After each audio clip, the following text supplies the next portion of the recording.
Drive down I-12. Book your tee time today at carterplantation.com.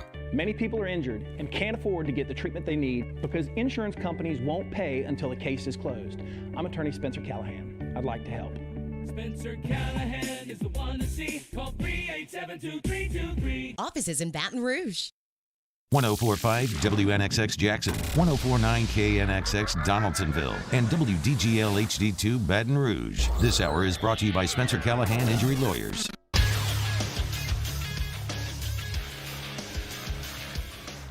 Good morning, everyone. It is Friday, September the 4th, 7 a.m. Today in Baton Rouge, expect to see partly cloudy skies with a high of 93.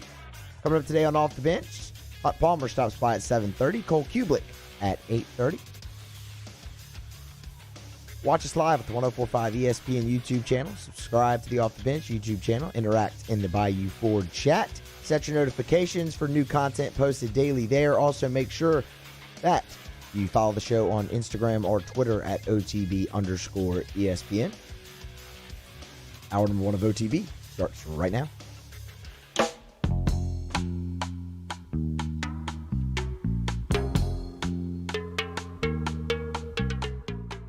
All-Star Toyota presents Off the Bench with Jordy Collada and T-Bob Hebert. ESPN Baton Rouge, New Orleans, Alexandria.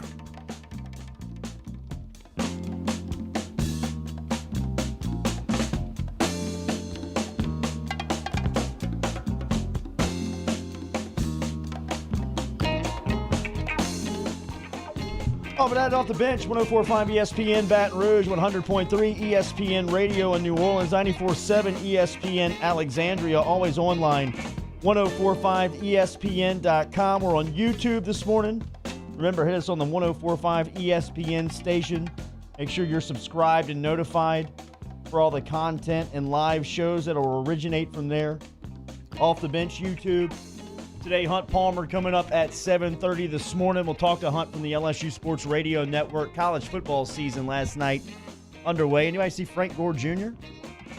I only saw the pitch play that got whistled dead, which was a pretty sweet pitch play that would have resulted in a touchdown. We'll talk to Hunt Palmer coming up at 7:30 this morning. 8:30, we'll talk college football with Cole Kublick. So does that mean that Frank Gore is still in the NFL while he has a son playing college football? Does. Damn. Much like LeBron will still be in the NBA when Bronny. Yeah. Is Well, I that mean, they Duke? could really play together potentially. No way Frank Gore. I mean, I don't know. Who knows? Maybe Frank Gore just plays forever. Never say never, T-Bob. Yeah. Never say never. Cole Kublick coming up at 8:30 this morning. We'll talk college football with Kublick from the SEC Network, ESPN. Burger McFarland gets a new assignment.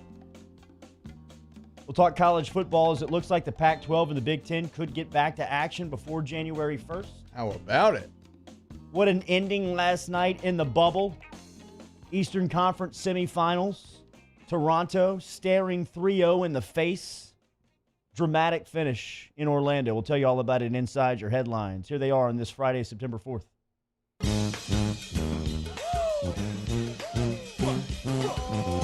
Headlines on Off the Bench. A lot of smoke on Twitter about Jadeveon Clowney possibly landing in New Orleans. A lot of NFL writers had it yesterday. This from Tom Pelissero over at the NFL Network. The Saints are sending out an all-out blitz to try and sign Jadeveon Clowney, who has spoken multiple times to Coach Sean Payton. Sources tell the NFL Network and Ian Rappaport at least 2 other teams are still involved with Clowney's extended free agent contract negotiation. We'll see. Should have some news today as game week begins on Monday. Saints and the rest of the NFL have to beat a 53 men on their roster by 3 o'clock tomorrow afternoon. Nadir Murfiq on Twitter, who has been kind of on this Clowney story ahead of everybody else, even ESPN, the national guys. He's all in. Yeah, he is. He is saying, though, that I think he was expecting the decision to kind of get finalized on Monday. So it's still a situation you will watch throughout the week, but it's looking like it's coming down to Titans Saints. We'll talk more about the impact that Clowney could have, but obviously it would be a good one, right? It just makes you better adding a pass rusher of that caliber. And just think about the star power in this Bucs Saints game. It just continues to grow if Clowney joins right after Leonard Fournette joining, I mean, it's just headline after headline. So hopefully the Saints can get this done. We'll talk more about it. That's mine. Sorry. College football last night. South Alabama, which had 5 combined wins in its last 2 seasons, snapped a 15-game road losing streak as the Jaguars beat Southern Mississippi 32-21 on Thursday night's college football.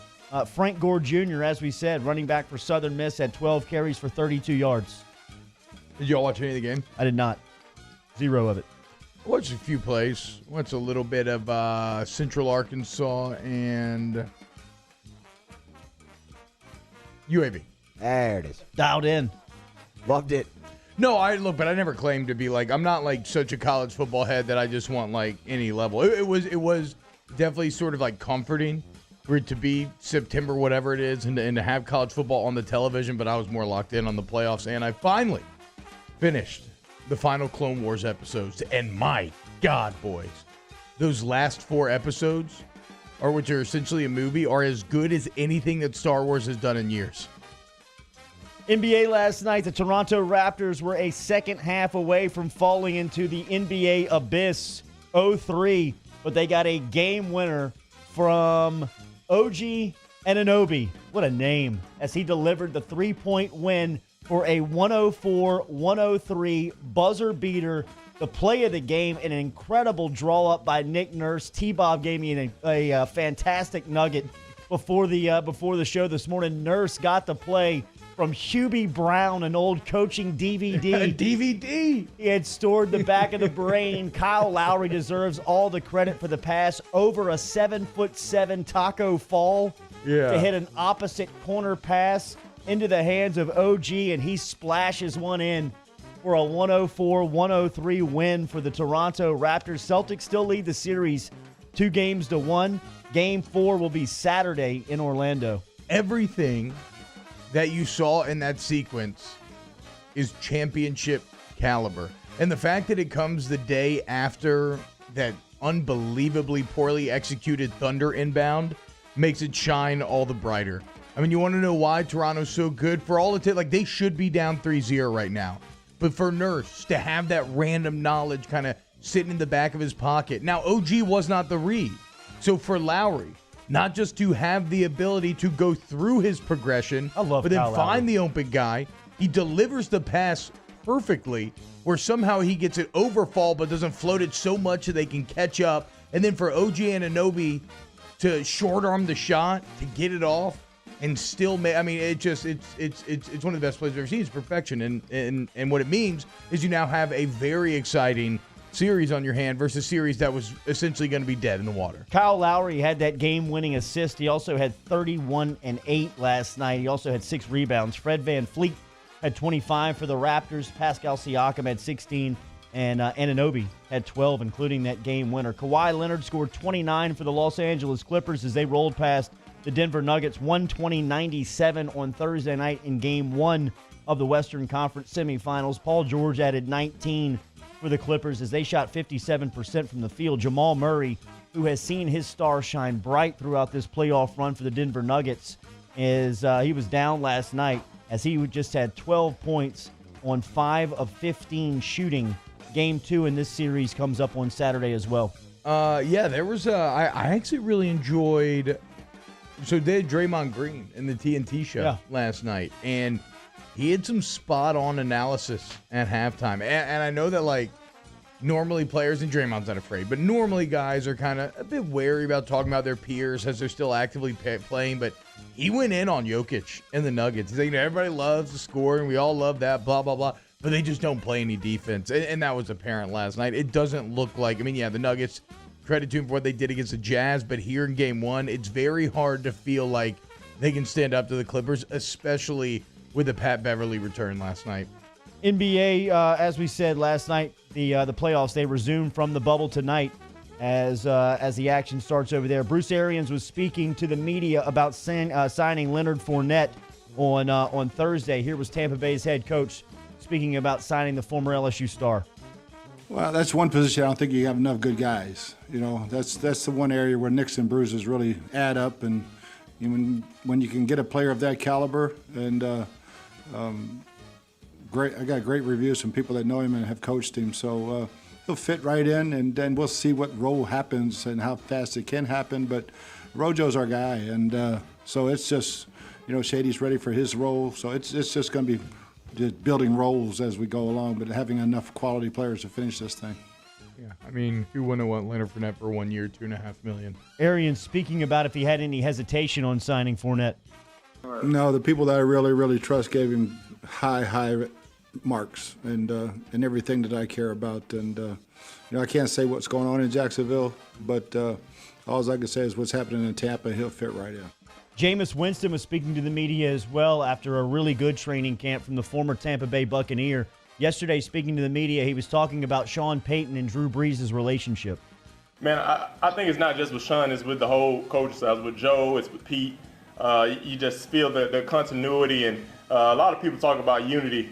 But man, these guys are really a family, and I'm just happy to be embraced by this family and being allowed to kind of see firsthand, how this team has been so successful and how this quarterback has been one of the greatest quarterbacks to play this game. Teammates have been raving about Jameis Winston. Here is what he was talking about the preparation he made for the Saints training camp. Yeah, absolutely. When it comes to just training, obviously, it's always like the good book says, you reap what you sow, and definitely by changing up my diet and going all out this offseason, you definitely see the improvements, and the LASIK has definitely helped me out, just seeing a clearer picture. But one of the best things I get, man, it's a privilege again to be in that quarterback room and see firsthand from one of the best that's ever done it, and that experience alone is an experience you really can't put your finger on. But I can just say that I'm blessed and privileged to have that opportunity. More from Jameis Winston as he was speaking to the media yesterday post-practice coming up here on Off the Bench. Those are your headlines. What's trending here on OTB. We will talk to Cole Kublik in the second hour today. Breaking news from Washington. Redskins, the Washington football team, is releasing running back Adrian Peterson. So Adrian Peterson's illustrious NFL career could be coming to an end as the Washington football team announces this morning they are releasing the former MVP running back. All right, we'll talk to Hunt Palmer coming up at 7:30 this morning.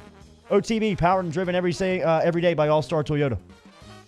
Off the Bench with Jordy Culotta and T-Bob Hebert. ESPN Baton Rouge, New Orleans, Alexandria. Donaldsonville Glass and Body online, dgbauto.com. Remember, stop in and see Donaldsonville Glass and Body at 415 Division Street. You need to find them out there in Donaldsonville, Louisiana, where they've been since 1977. They love the customer service part of the job. Every single day they practice and preach that. In fact, if you have been in a collision or if you're in an accident, it's up to you where you take your car for that collision repair. It's also up to you on what tow truck can move the vehicle from the accident site. Go to Donaldsonville Glass and Body. They can take care of all of that. Online, dgbauto.com. dgbauto.com, DonaldsonGlassandBody.com, Donaldsonville Glass and Body on Facebook. The car experts, even like things like inspection stickers and oil changes, right? But I mean, in the collision repair, second on tires, wheels, brakes, a one-stop car shop that doesn't look to maximize profit. They look to maximize customer satisfaction. And we get so many stories about people who see what I'm talking about. So go see it for yourself. Go to DonaldsonGlassandBody.com today. We opened up the playbook and expanded our coverage. Listen daily in high definition on 98.1 HD2. We are 104.5 ESPN Baton Rouge. Oh, hey, what's up? It's Big V and Bubba, 100.7 The Tiger Morning Show. We'd love for you to join us every weekday, 4 a.m. till 9 a.m. Yeah, everything you want in a show. Country music. We got laughs. We got celebrity in-studio guests. We just need you. Join us every weekday morning, 4 a.m. to 9 a.m., right where it all started. That's right. Louisiana's country station, 100.7 The Tiger. Gulf Coast Bank and Trust is a local bank with a straightforward philosophy. It's about doing the right thing for our customers. Participating in our community with annual local fundraisers, offering individual attention in a modern banking atmosphere with a trusted local company. Gulf Coast Bank invested in technology with a local touch, giving our customers the power to bank anywhere, anytime. We're building relationships through personal service as the bank that cares about you. Gulf Coast Bank and Trust, the bank that cares about you. I've been doing business with Luba for 25 years. They're dependable, trustworthy. It's just the attention to detail with our clients. Our folks have years and years of experience. They're highly trained professionals, but many companies have that asset. What I'd like to think makes Luba a bit different is that we use those talents in a way that truly is dedicated to serving the needs of the folks who depend on us. Are you a licensed contractor? There's lots of good contractors in Louisiana doing work the right way, but unfortunately, too many unlicensed contractors are working outside the licensing requirements. Working as a contractor in Louisiana requires a license for the company doing the work. The Louisiana State Licensing Board for Contractors wants to help you get licensed to allow you to conduct work legally. It's not difficult to get the license. We can help you. Go to lacontractor.org for more information. Licensed contractors, it's the law. Gulf Coast Office Products is a nationally recognized Savin office equipment dealer based right here in Louisiana. Over 100 employees strong, Gulf Coast has the boots on the ground to support all vertical markets from education, engineering, legal, and finance. With the latest in office technology from desktop to production segment units, Gulf Coast and Savin have the perfect fit for you. Call 225-756-2644.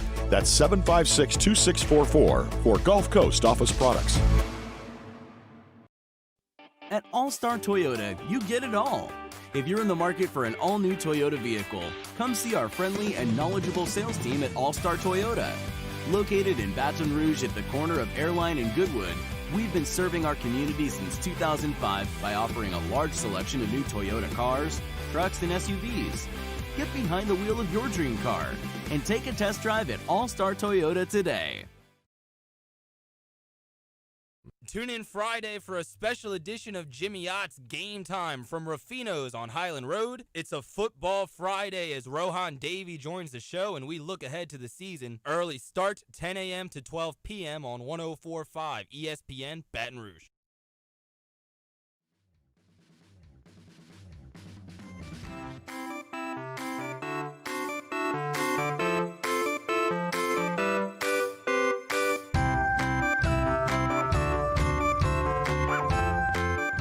All-Star Toyota presents Off the Bench with Jordy Collada and T-Bob Hebert. ESPN Baton Rouge, New Orleans, Alexandria.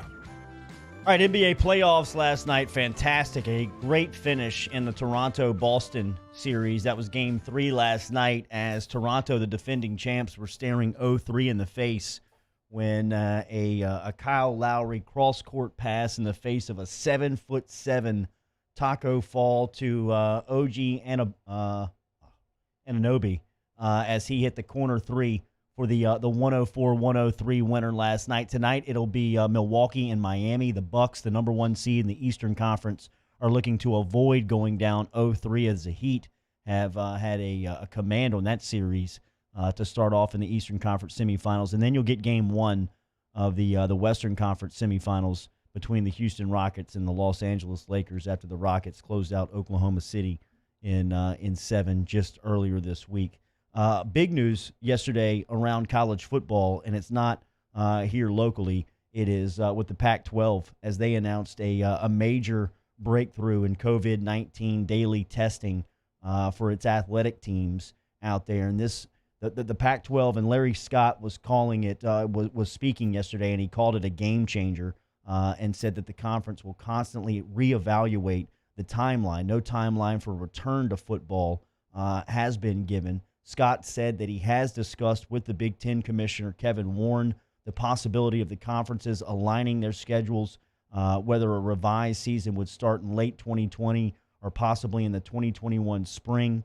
But we will continue to follow this story, but it looks like things are happening and that the wheels are in motion to possibly bring football back in the Big Ten and Pac-12 before before January 1st. Yeah, I don't think this ties directly into some of the the saliva testing that we were talking about a couple of weeks ago, but it is essentially the same thing, even if it's not that same specific test, right? One of the biggest hurdles in all of this was, more cost-effective rapid testing, right, where you're getting the results quicker. It allows you to have a clearer picture of where everyone stands, which then obviously allows you to better control the spread. And if you do that, then you're keeping everyone safe. The interesting part about this, though, while that is one major hurdle, I do still kind of wonder how the Big Ten and Pac-12 are going to sell their conferences on going against some of the other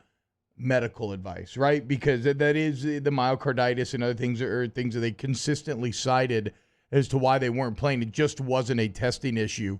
So if I had to guess, I imagine if they're actively trying to pursue football, then they spin this into, okay, well, the testing allows us more information, which allows us to get rid of some of the unknowns that were causing cause for concern, and now we feel comfortable playing. But, either way, great news.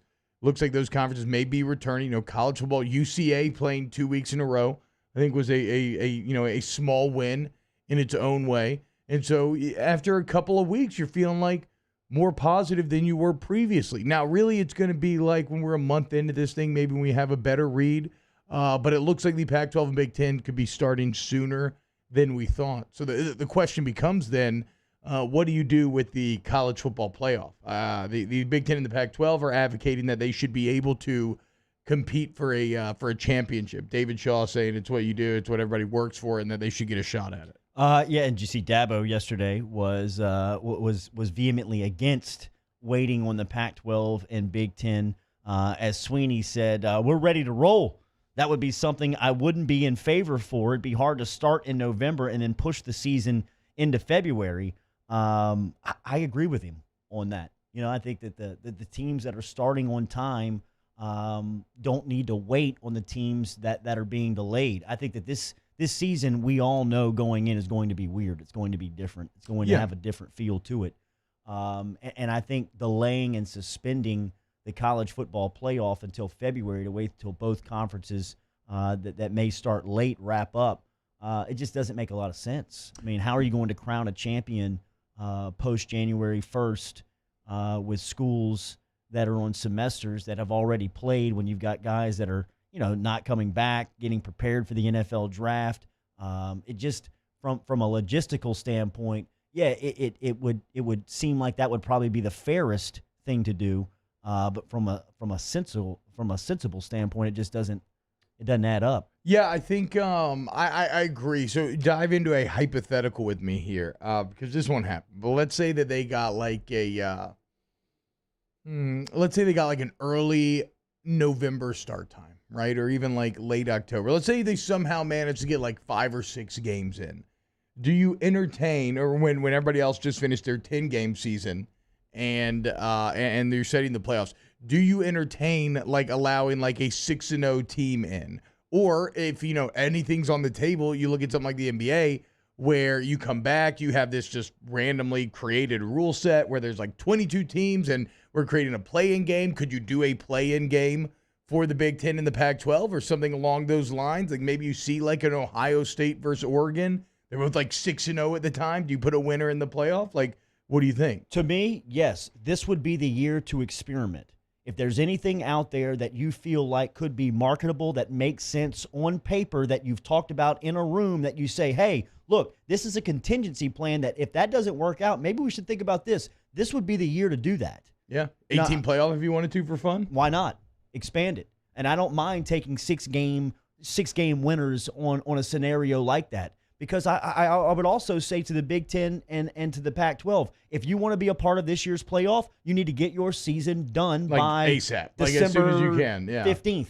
I mean, just earlier, the better. The more games you could get in, the better leg you're going to have to stand on when trying to advocate for that. But from the college football playoff standpoint, we're not changing our model. We're not changing our timeline to wait. You can right? do like a couple weeks, but you can't do like all the way back to February. I think you can't go past February 1st. I mean, Yeah. what was the championship game played on last year? January 15th, 14th? 15th? Yeah, so I mean mid-January. Yeah. And that to me is still kind of late in the process when you're talking about, I mean, LSU was getting back to school, I think like the next day for the following semester. You still got guys there that have graduated 6 weeks ago, a month ago. So, before that. So it's from a timeline standpoint. That is pretty late, though. January 15th? Yeah. Yeah, that was the latest championship date because of the playoffs were pushed back. Yeah, that's what I'm saying, though. Like, you could actually, theoretically, you could get more of the season in than maybe I was accounting for if you are one of these late starting conferences. So because the dead time comes between the conference championship and the playoff. Yes. Right? So, I mean, that's when you could – they play. Keep playing. They keep playing. The Big Ten and Pac-12 could theoretically keep playing, and then the conferences that did not would get maybe like the advantage, if you wanted to call it that. But they would get time to rest a little bit. I still think that this is all just kind of, like I said, this is hypothetical, fun thought exercises. I think logistically, do I think this? That logistically it's going to be hard to turn it around that quickly, because although they postponed the season, it wasn't like they sent guys home. They were still going through a pseudo camp sort of schedule. I think you could plug it back in. Like it wasn't like a full off-season schedule that they had adopted. They were still doing some forms of football practice, and it seems like the coaches believe that you could plug it back in as soon as possible. Like I don't know what the scheduling hurdles would be in terms of moving around that calendar. But yeah, maybe you can get this thing going a bit quicker than I'm giving it credit for. Your boy Sir Yacht, somebody check on him. He's got a pulse. He's got a pulse. He's got a pulse. He could be back. You're looking into the distance and you see this beautiful yacht and it's burning and sinking and you think it's all over, and then you see this speck on the horizon and it's Sir Yacht in a lifeboat. Just clinging on, just yelling about Kevin Warren. I told you! Speaking about having a pulse and growing some legs here and gaining some life, Jadeveon Clowney, New Orleans Saints, defensive line. The storyline that we have flirted with consistently over the last few months. We were all about it for a little bit. Then we got so excited about Marcus Davenport, we tried to claim that you don't need Jadeveon Clowney. But now that it's looking like it's realistic, you absolutely need Jadeveon Clowney. Or maybe not, whatever, that's your definition of need. But you want Jadeveon Clowney.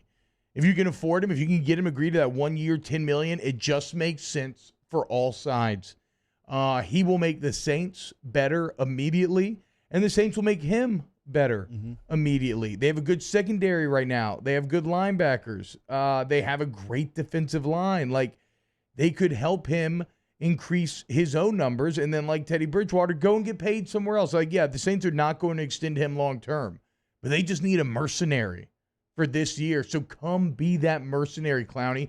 Give yourself, look, the Titans, I get it. Vrabel seems like a cool coach. The Titans are not winning the Super Bowl, okay? And they are not the New Orleans Saints. Hell, they ain't going to the Super Bowl. They ain't getting through the Chiefs. So come over here.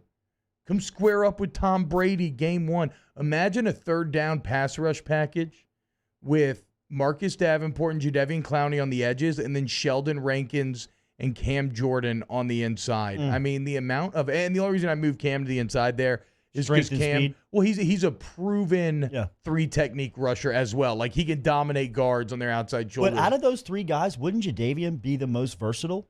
Yes, probably. Well, in terms of like playing, like you could play him at linebacker. Yes, like you could stand him up. You could put his hand in the dirt. Exactly. You could do all that stuff, right? He's done all that, but I can't call anybody more versatile than Cam, because Cam's done some of that, but more so, Cam is just the best two-way edge defender in the league, in my opinion. It's not just pass rushing. It's also his run defense is impeccable. And Clowney's good, but Clowney is not on the level. I mean, Cam Jordan, we're talking about all-decade player, so I'll still give Cam the nod there. But bottom line, you add Clowney and you get better. And one thing about Clowney, and of course Nick Underhill was already on this because he's watched like every Clowney play and stuff, but a lot of the pressures that he does get were created by stunts. And again, if you go back to that third down pass rush package I just laid out, and if Sheldon Rankins is that guy we think he can be from a couple of years ago, then the stunts that you could do against offensive lines and how intimidating, confusing, how effective they could be, you start to salivate a bit, especially if all this hype around the secondary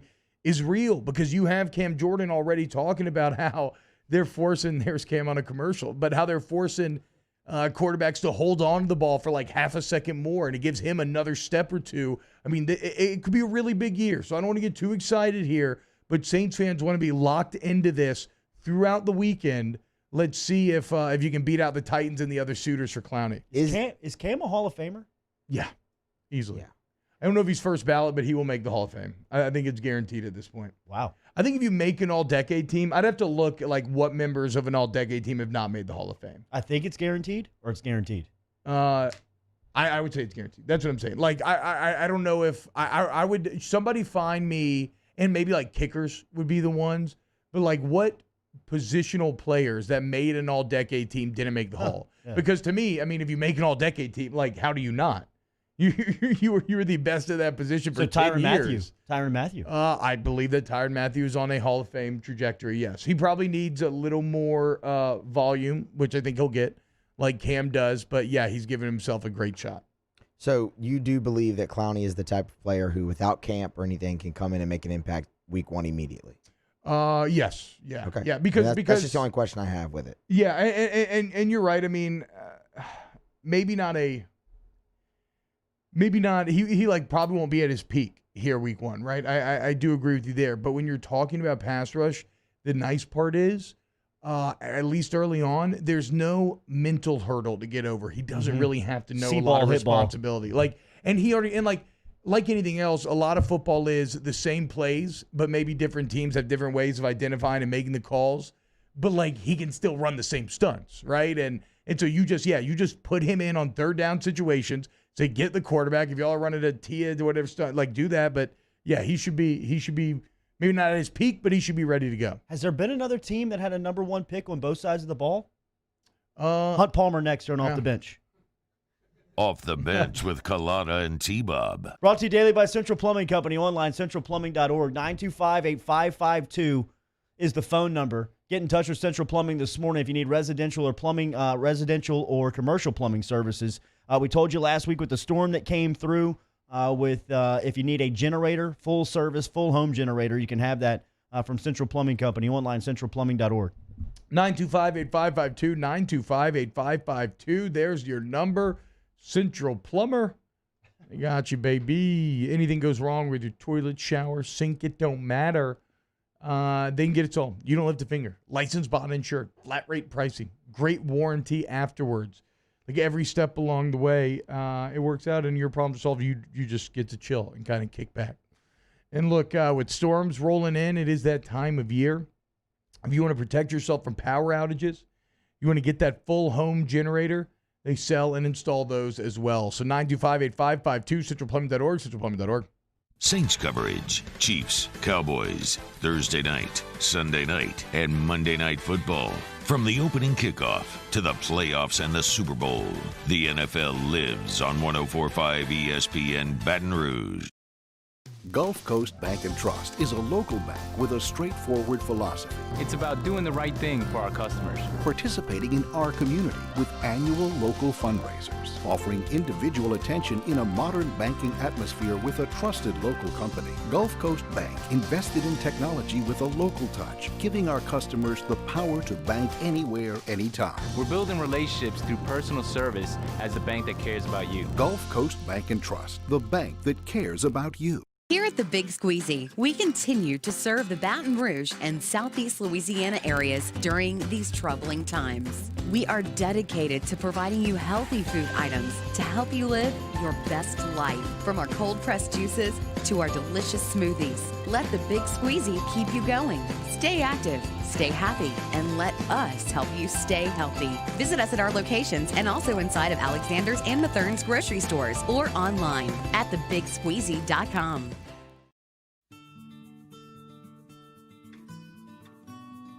This is a house call. This is a follow-up appointment. This is a diabetes checkup. This isn't just more convenient care, it's more advanced care. This is innovating healthcare at Louisiana's #1 hospital, Ochsner. ServiceMaster Elite create clean, disinfected work environments. As a local business, we take pride in serving the New Orleans and Baton Rouge areas. Our cleaning protocols follow CDC and OSHA standards for healthcare settings, offices, senior living, restaurants, and industrial plants. Contact Service Master Elite to get your operation ready for reopening with germ disinfection cleaning. Service Master Elite, the trusted choice in professional cleaning since 1996. To all of our heroes working on the front lines of this COVID-19 pandemic, your bravery and selflessness represent the very best of us, and we want to say thank you. I'm asking everyone around the state to join me in celebrating the heroism of our healthcare professionals on the 19th of every month at 1900 hours, that's 7 p.m. Write a note of appreciation, make plans to donate to charitable organizations, or say a prayer. To learn more, visit 19thanks.org. Thank you, and God bless. I've been doing business with Luba for 25 years. They're dependable, trustworthy. It's just the attention to detail with our clients. Our folks have years and years of experience. They're highly trained professionals. But many companies have that asset.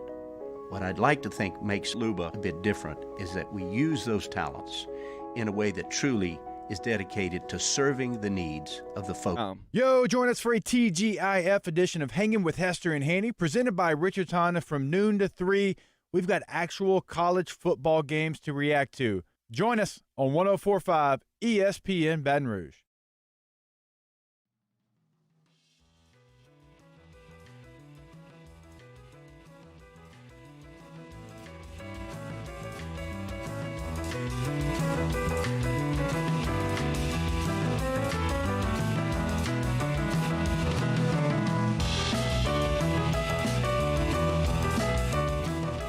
All-Star Toyota presents Off the Bench with Jordy Collada and T-Bob Hebert. ESPN Baton Rouge, New Orleans, Alexandria. Have an appetizer tier list coming at you at the top of the second hour. Make sure and stay tuned here, kicking around Casual Friday. A lot of them in the breaks. This should be a pretty good list. Definitely better than the cereal run last week. Oh, people love the cereal run. I did. I was more disappointed in myself. How did we leave Golden Grams out? Oh. Golden Grams were A tier, I thought. Oh, they were. Okay, they were in there. Okay, Right. yeah. Sorry about that. No, I feel like, for the most part, I think maybe like Honey O's were one of the ones that I recognized that we missed, but like we did a pretty good job of hitting the highlights last week, I felt like. Hunt, you got a top 3 appetizers you want to include in our tier list? I can talk appetizers. First of all, I do want to run back your cereal list. Jordy, were you talking about putting granola in a bowl? Yes. I mean, show some pride. That's pathetic. Hunt, I'm sorry. I'm sorry. I agree. I agree. I'm getting lectured by Hunt You right just now. got man-shamed by Hunt cereal. Palmer. And you know what? I've got no return. I turned 40 in less than a month, Hunt, and granola in a bowl cut up with banana slices on top with 2% milk feels very old. I'm sorry. Yeah. I'm sorry. I mean, you're still in your 30s. You got to be hammering sugar home if we're talking about cereal Right. tiers. Sorry. Appetizers, Hunt, go. Chill out. So I feel like, one of the great pleasures in life, you can't do it all that often, but certainly every once in a while you've got to break down and do it. The holy macaroni at Pluckers that is just macaroni and cheese into a fried log is one of the great appetizers in the world, and it's just right down the road. When I was hosting trivia every Tuesday, they were just having it every week. That's just not something you can have every week, but I would just stare at it every week. I love holy macaroni. I think I would go to spinach and artichoke dip, maybe second. I'm a real sucker for that. That's probably the most comfortable. That's probably that's a go-to just that a bunch of cheese in there. Everybody can get down with that. They label it by like the healthy things like artichokes, spinach, pretty good, but it's just a bucket of cheese. So that's all it is. They get away with the spinach. It's a Trojan horse. It's a Trojan horse to make you mentally feel better as you just consume massive quantities of cheese. That's correct. And then you can't go wrong with some fried calamari. I'm all in on that too. Yeah.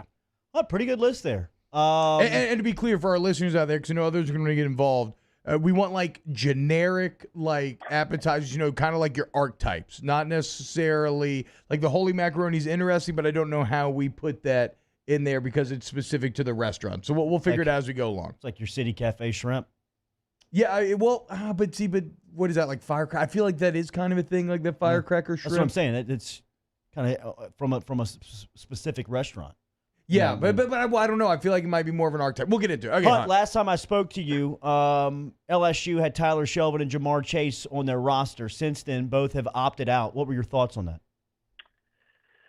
I'm disappointed because that's my team, and they're really good players. But I fully understand why they're doing it. I thought that Jimmy Chase's interview with you guys was incredibly upfront, and he just said, look, there's just too much money out there for us to take this swing. And I'm just not in a position to tell somebody that's the wrong thing to do.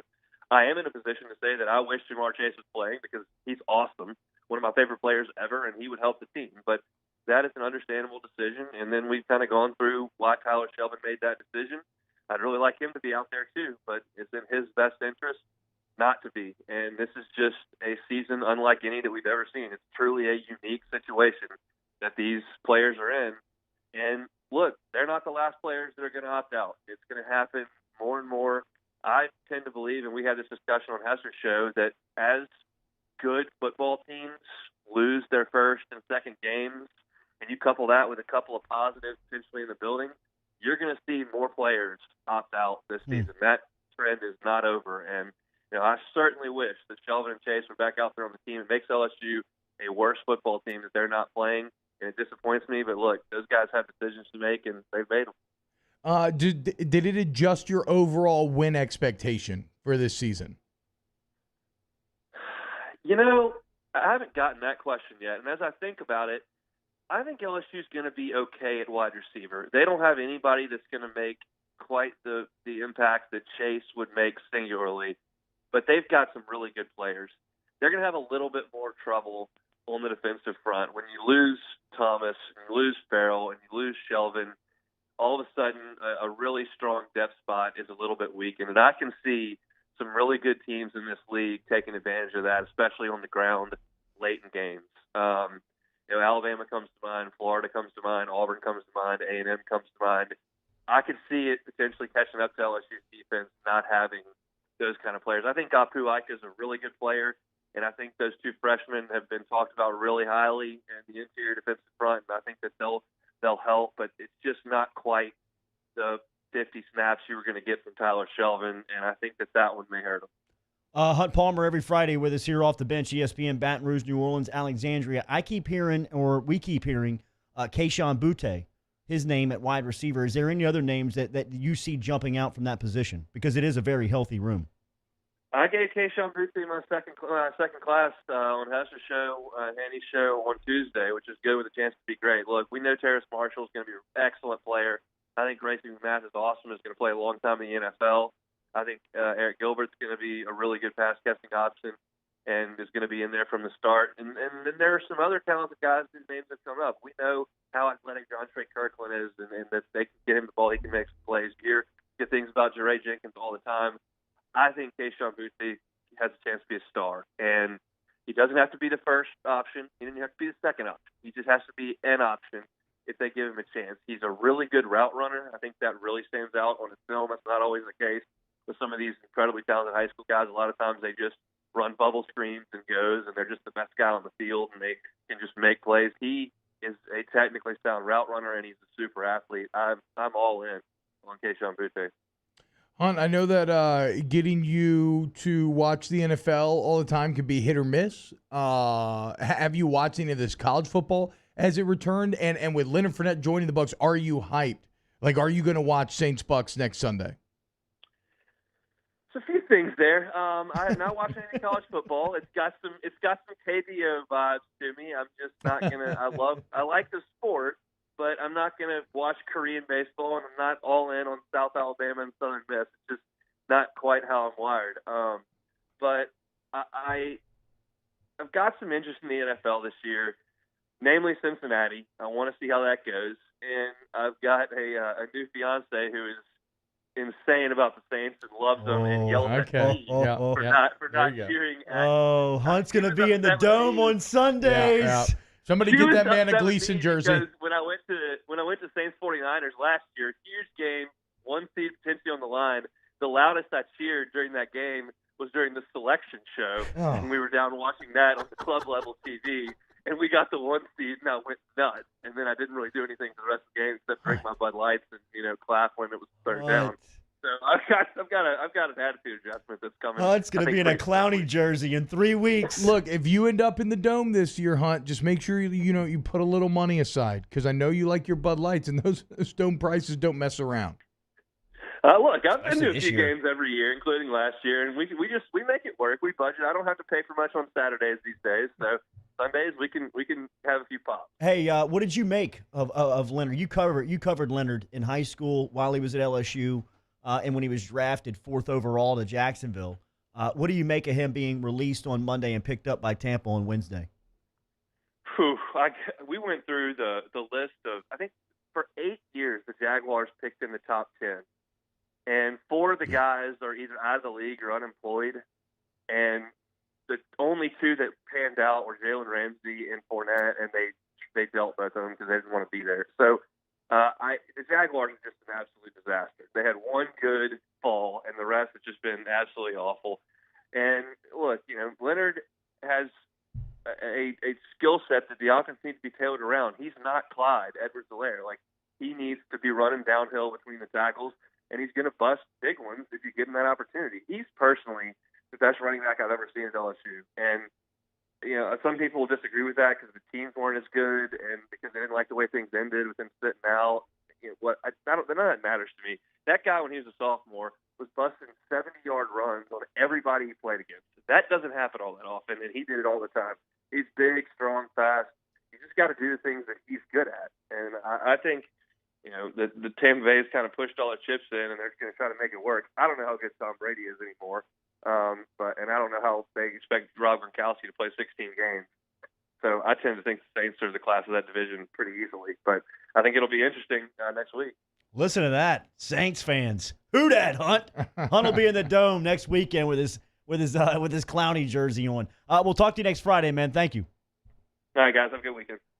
There is Hunt Palmer every Friday here on Off the Bench. We'll close that hour 1 next. Off the Bench with Kalata and T-Bob. Daily brought to you here by All-Star Toyota. Remember, All-Star Toyota is online at allstartoyota.batonrouge.com. Been located on the corner of Goodwood and Airline since 2005. Fantastic people over there. Stop in and see the service department. Tommy Wagaspack, Michael Sterling over there at All-Star Toyota on the corner of Goodwood and Airline. Miss Lisa Sessions inside that service department can get you a car rented today if you're trying to get out of town for Labor Day weekend.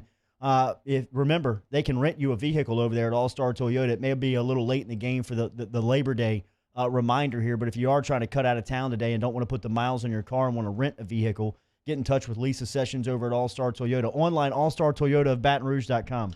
All-Star Toyota of BatonRouge.com. All-Star Toyota of BatonRouge.com. You want to go there and join the All-Star family like I did. It's the best, man. You want a Tundra, Corolla, Camry, Hybrid, RAV4, they got it all. Also, the All-Star family, over 13 brands in Baton Rouge. Go to allstartoyota.batonrouge.com today. In times of need, get a full list of phone numbers, websites, and other important emergency information on the Demco Stormwatch page at 1045ESPN.com. At All-Star Toyota, you get it all. If you're in the market for an all-new Toyota vehicle, come see our friendly and knowledgeable sales team at All-Star Toyota. Located in Baton Rouge at the corner of Airline and Goodwood, we've been serving our community since 2005 by offering a large selection of new Toyota cars, trucks, and SUVs. Get behind the wheel of your dream car and take a test drive at All-Star Toyota today. This isn't just another day. It's so much more. Kelly's life was put on hold when her Auctioner primary care doctor discovered a rare blood disorder. Her doctor connected her to an Auctioner care team of cancer, heart, and kidney specialists. With multiple primary care locations around Baton Rouge, same-day appointments, and online scheduling, we're relentless about keeping you healthy. Auctioner Baton Rouge, innovating healthcare for Kelly. Gulf Coast Bank and Trust is a local bank with a straightforward philosophy. It's about doing the right thing for our customers. Participating in our community with annual local fundraisers, offering individual attention in a modern banking atmosphere with a trusted local company. Gulf Coast Bank invested in technology with a local touch, giving our customers the power to bank anywhere, anytime. We're building relationships through personal service as the bank that cares about you. Gulf Coast Bank and Trust, the bank that cares about you. Are you a licensed contractor? There's lots of good contractors in Louisiana doing work the right way, but unfortunately, too many unlicensed contractors are working outside the licensing requirements. Working as a contractor in Louisiana requires a license for the company doing the work. The Louisiana State Licensing Board for Contractors wants to help you get licensed to allow you to conduct work legally. It's not difficult to get the license. We can help you. Go to lacontractor.org for more information. Licensed contractors, it's the law. Gulf Coast Office Products is a nationally recognized Savin office equipment dealer based right here in Louisiana. Over 100 employees strong, Gulf Coast has the boots on the ground to support all vertical markets, from education, engineering, legal, and finance. With the latest in office technology, from desktop to production segment units, Gulf Coast and Savin have the perfect fit for you. Call 225-756-2644. That's 756-2644 for Gulf Coast Office Products.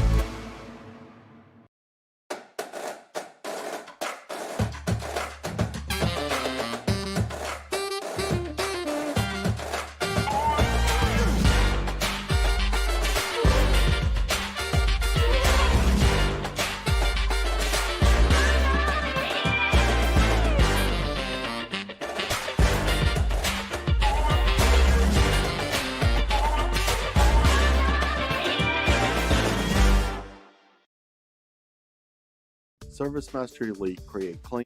Hey, it's Matt Moscona inviting you to join us for Friday's AFR presented by Don Juan Cigar Bar. The Riot Radio Hours return, and we're breaking down college football. Southern Miss, South Alabama. Let's go, baby. Join us, AFR, 104.5 ESPN Baton Rouge.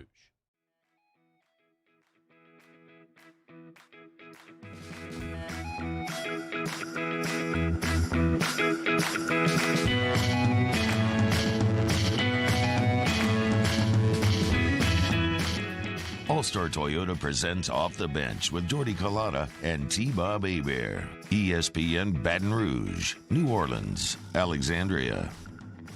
All right, stick around hour two. We're going to talk to Cole Kublik, more college football discussion with Cole coming up here on Off the Bench. We will have our appetizer tier list for you coming up on OTB. See a lot of chips and salsa, chips and queso. I love the ground meat in the queso as an appetizer. Spinach beef queso is the premier queso. White queso or just regular White queso, obviously. Okay. All right. Now that's where I am too. A yellow queso Doesn't to have me. to be white though. It's better than yellow queso. Yes, yes, hands down. Debatable. I would say so. Debatable. I mean, put it on the poll. Put it on the Triple P poll.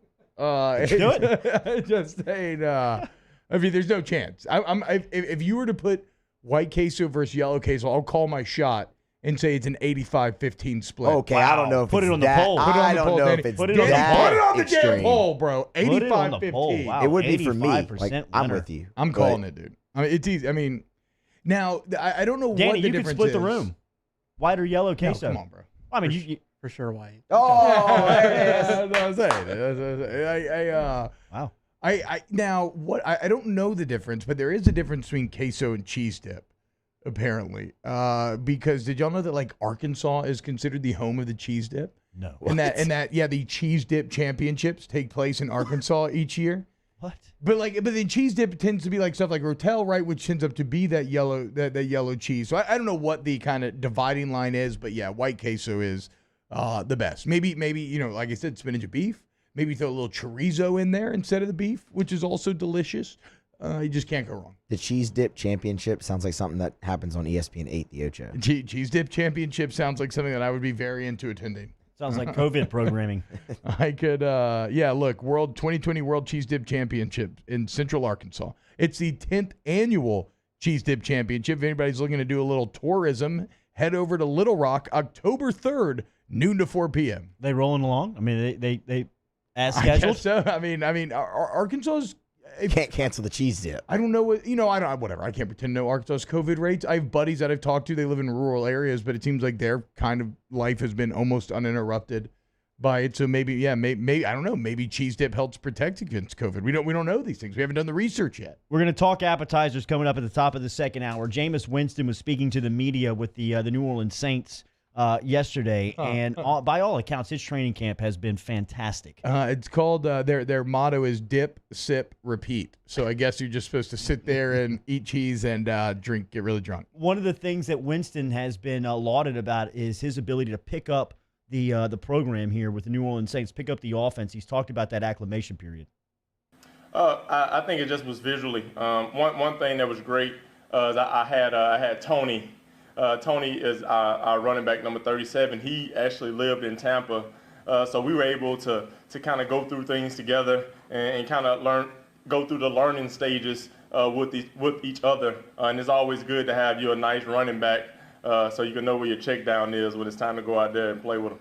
Jameis Winston right now, it remains kind of impossible to know how good he is. Because of no preseason games, we haven't really gotten a look into if you think he's maybe the quarterback of the future. For what it's worth, there seems to be a disconnect between like some of the stuff I feel like I've read and then other stuff that I've read. Like my old man was not nearly as high on Winston after watching him in person as I was from reading people. But that was last week. He's apparently had a couple good practices. The play of the day yesterday was a long touchdown pass to Deontay Harris that he apparently dropped in there.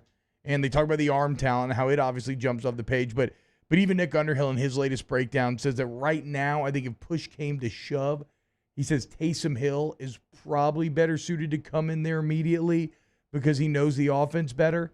But that, you got to see if Hill's value to the offense otherwise would mean that they would put Winston in. But these are answers that will only be revealed in time. He's improved. We just don't know if he's actually the backup quarterback yet. NFL and the rest of, the New Orleans Saints and the rest of the NFL have to get down to a 53-man roster by 3 o'clock tomorrow. We'll talk about some of the options coming up in the second hour. Cole Kubelik, 8:30. Your appetizer tier list, 3 minutes away. OTB, All-Star Toyota every day. Cheese dip was invented in North Little Rock. Off the bench with Colada and T-Bob.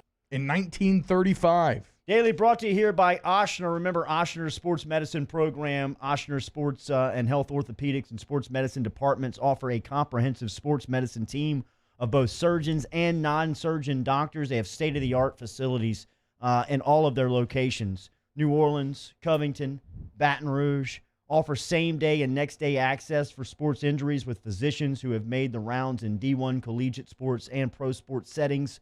Everything's online for you to view there at Ochsner.org. Ochsner.org. If you're watching online, you see me jog as they film it and they break down my gait analysis. See, your heel does this, your knee does this. It's because they leave no stone unturned when trying to maximize your athletic return, right? Your athletic potential. You want to get bigger, stronger, faster, whether it's for like ancient athletes or you're a high school athlete, junior high, whatever, college. They're the experts. Get bigger, stronger, faster with Ochsner. Go to Ochsner.org, Ochsner.org.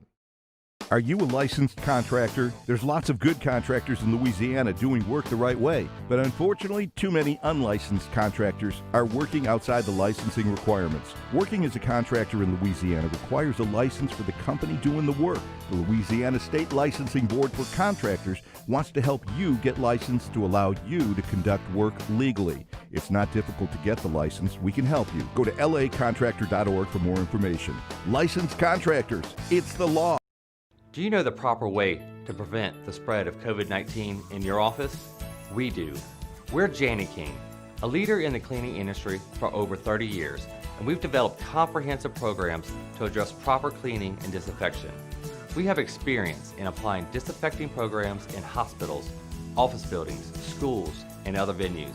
Now we're ready to help and able to assist customers that need disinfecting services. Jani-King, the king of clean.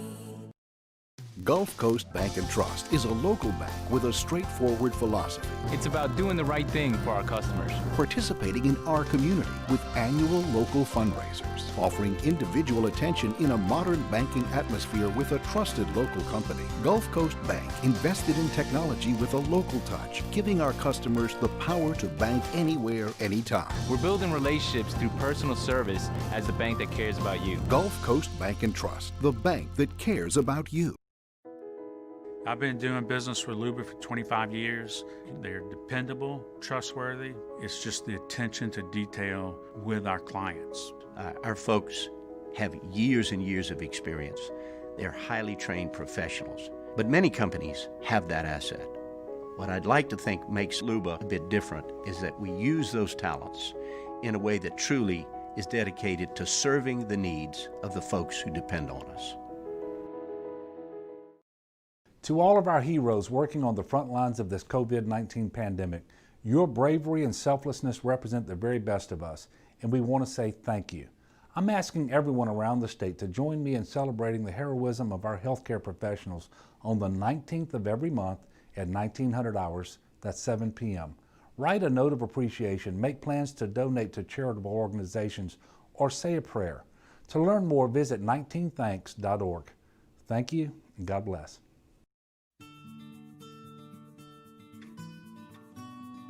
This is a house call.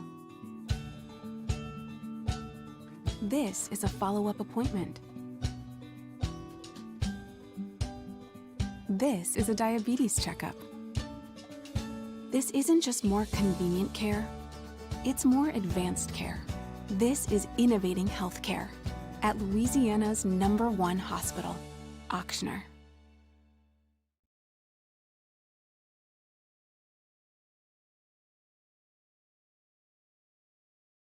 Brought to you by Spencer Callahan Injury Lawyers.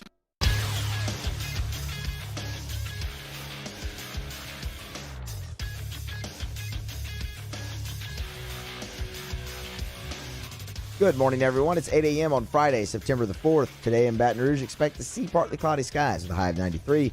Still to come on Off the Bench, SEC Network analyst Cole Kubelik stops by at 8:30. The Yacht Jimmy Yacht joins us at 9:30. Follow today's show on Twitter or Instagram at OTB_ESPN. Watch the show live at the 104.5 ESPN YouTube channel. Interact with us inside the Bayou 4 chat. Make sure you subscribe to the Off the Bench YouTube channel. Set your notifications. New content posted there daily. Hour number 2 of OTB starts right now.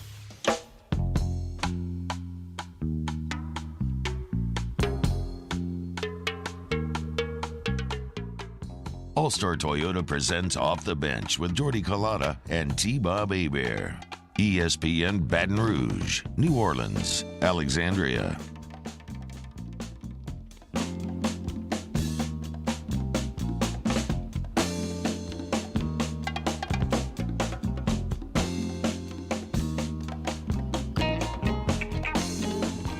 Off and at it, hour 2 Off the Bench, 104.5 ESPN Baton Rouge. 104.5 ESPN Baton Rouge, 100.3 ESPN Radio in New Orleans, 94.7 ESPN Alexandria, online 104.5ESPN.com. We were on YouTube.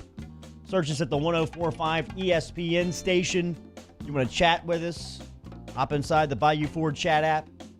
Coming up in 30 minutes, we'll talk college football with Cole Kubelik. 30 minutes ago, we talked to Hunt Palmer. These guys are here every Friday. Sorry, I don't mean to interrupt you here, Jordy, but a breaking tweet from Diana Rossini from about half an hour ago. The New Orleans Saints are all in on landing Jadeveon Clowney. Sources telling me they are sending a member of their coaching staff to Houston, where Clowney lives, to meet and discuss why New Orleans is the best spot. So they are in full-blown recruiting Who's mode. The guy? Who making you sending? home visits. Who you sending? I've always heard very, very good things about Ryan Nielsen, the Saints defensive line coach. I know he's been credited with the rise of the defensive line over the last couple of years. Everybody that talks to him talks about what a badass he is. I wonder if they'd be willing to give up Nielsen during this prep time. So maybe get Clowney? Right. I mean, that's like, I wouldn't. Yeah, right.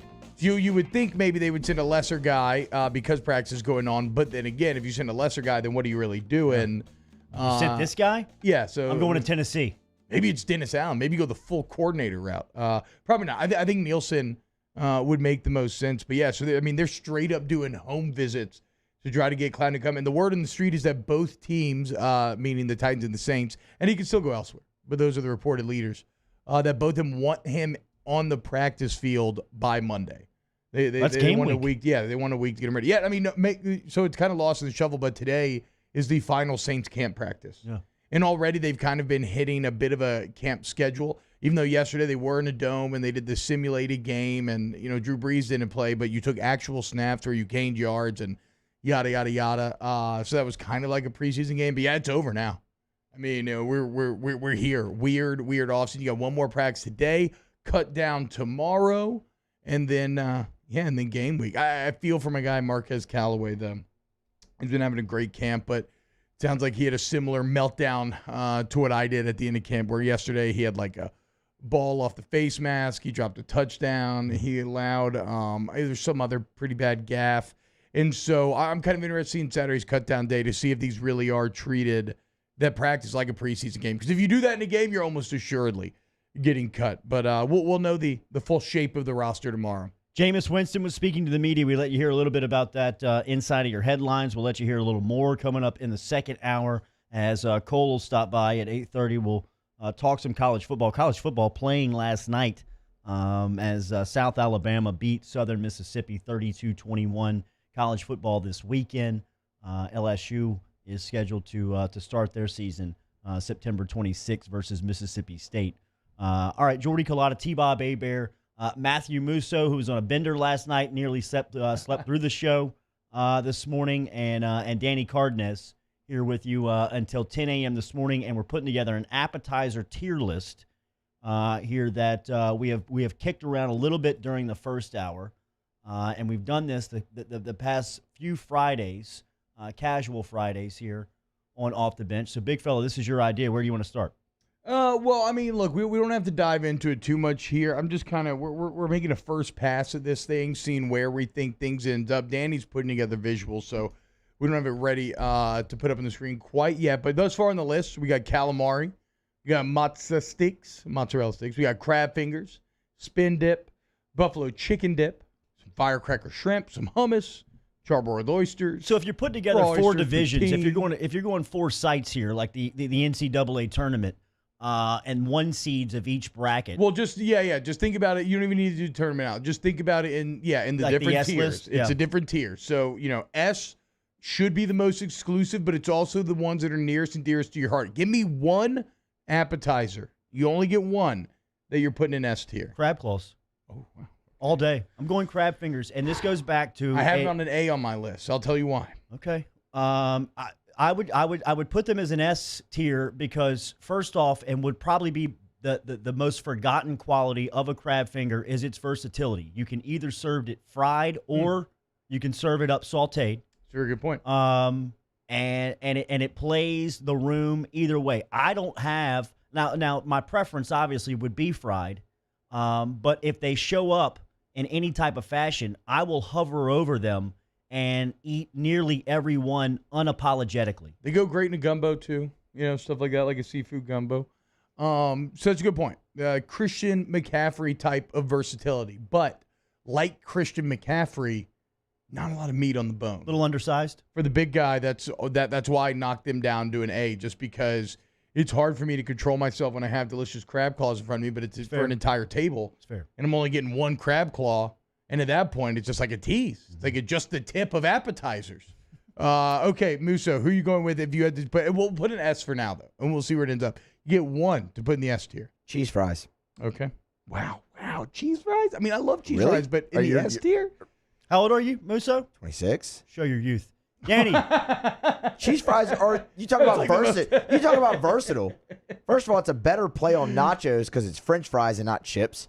You can throw chili, cheese, anything you really want, onions, whatever you want on top of it. Gravy, bacon bits. Yeah, that's true. Musso is dip it in ranch. Musso is a long, long way away from granola in a bowl for his cereal. So the things that make me concerned about cheese fries being in the S tier would be, and this could apply to a lot of the foods on this list, so maybe this is off base, but I feel like the variance in quality is so incredibly high. Like calamari, I've never had bad calamari. Calamari is almost like the same delicious thing almost anywhere you go.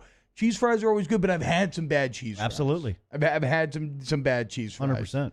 But I do get it. I mean, when they're at their best. Okay, we'll put it in there for now. Danny, give me one S tier. Spinach and artichoke dip. Okay. Wow. Okay, man. I guess I just disagree with all you. This is the question with spin dip though. Are you eating it with chips or the bow tie pasta? Oh, because for me, you it's sound like chips. a Chili's man. For me, it's you sound chips. like a Chili's man. Now, plenty of people give you the bow tie pasta with them, and I think it's terrible. But I guess that's true. I guess actually it's a Chimes. You know, it doesn't matter. You know, it's a sleeper accessory to the spinach and artichoke is a piece of pita. Yeah. Really? Very good. Wow, I'll have to try Very that. good. I've never I mean, tried you could dip a piece of pita in anything. Though. You want to could. dip it in queso. You want to dip it in hummus. You want to like anything. Wait, so Danny, what do you think? What's your preferred spin dipper? I'd say chips. Yeah. But also, Okay. I think Like a anything- tortilla? Yeah, pretty much anything I feel like would go good with Okay. So if I was going to add my S tier one here off the bat, this first pass, I think, mozzarella sticks. It doesn't matter if you get them at a cheap baseball park concession stand. That's right. Or you get like a delicious log from your favorite local restaurant that's like more quality. They're all delicious. So mozzarella sticks, an easy S tier for your boy. I agree with that. And that probably universally is the most widely accepted appetizer. Yeah. I mean, you could run into somebody that has some type of cheese allergy or, some type of dairy. But for the most part, you put a plate of mozzarella sticks onto the table, and everybody's trying to elbow each other to get to them. So I'm not a scientist, so I could be wrong here. But I'm pretty sure I read this somewhere, so I'm going to say it's right. That cheese activates the same kind of neural centers in your brain that drugs do. So it makes sense why we're all so obsessed with it and so hooked on it, and it's so delicious. Does a charcuterie board count as an appetizer? Nah, that's kind of just like a. No, everybody's. I don't think that's an appetizer. Okay, fair. Do love a good charcuterie board, but that's fair. That's debatable. I mean, whether or not it is. I would order it as an app. I would too, but I could see where I could get lost in going into the board and missing out on the meal, like not ordering what I thought I was going to get for dinner. So does that take away? Yeah, you're right. No, the you're right. appetizer draw. I mean, the appetizer just has to be just kind of the fluffer. Yeah. You know? It's it's the just food kind we of eat getting you before the ready. food. Just kind of getting you ready. I mean, just kind of get you kind of pumped up for the Set the night. palate type deal, yeah. Yeah, and you're right. You go down a charcuterie rabbit hole. Next thing you know, you order a second plate with different cheeses, and you keep the wine coming, and then you do more of like a tapas thing, and you never actually get around to the big picture. Fried pickles a big loser here. Fried pickles are delicious. You know, we also haven't necessarily. And that'd be A tier. Fried pickles are good, but they're D tier. I mean, they're just like that is so wrong. I mean, they're fine, but they're D tier. Fried mushrooms or fried pickles? Fried pickles, but but I'm not a good person to answer on mushrooms. I don't like mushrooms. The texture thing, they remind me of like a fake meat. Since when? And something just turns me off. No, it's always. I've never liked mushrooms. I know. Gold Cublet coming up here in 20 minutes. I will say this: we haven't branched out at all into like Asian appetizers. I can't even look at you right now because of the fried pickles. Look at this guy, the big guy. The big guy texting in. The president, walk-ons. I'm seeing a walk-ons appetizer bracket. Got everything on our menu. Spin dip, cheese fries, mozzarella logs. Okay. Speaking of great cheese fries. Cool. Hey, well, and when I was thinking of the good ones, that's where I was thinking of. I mean, I used to smash those in college. The Jordy's waffle point, fries? the youth, yeah. The waffle fries the cheese fries at walk-ons are GOAT. Yeah. I mean, that best in the tier there for sure. So we got a lot to talk about here. Obviously, this is going to get a little contentious as this thing continues. So go ahead and give us your suggestions, and we'll make Danny slave away on actually putting it into a visual package that we can all enjoy. College football discussion 20 minutes from now. Off the bench, presented every day by All-Star Toyota. Off the Bench with Jordy Culotta and T-Bob Hebert. ESPN Baton Rouge, New Orleans, Alexandria. Coy's Diesel brings you OTB Daily here. Remember online, coysdiesel.com. If you need light, medium, or heavy-duty diesel truck service today, you can get it over to Coy's Diesel. They're on Airline Highway in Gonzales. Stop in and check them out. Great showroom over there. If you need the phone number, type this into your contacts list, 225-647-3699. You got 24-hour service over there. As we said, if you're broken down on the side of the road on a light, medium, or heavy-duty diesel truck and you need the repair in-house, Coy's Diesel will come pick it up and bring it back to the shop for you. Online, coysdiesel.com.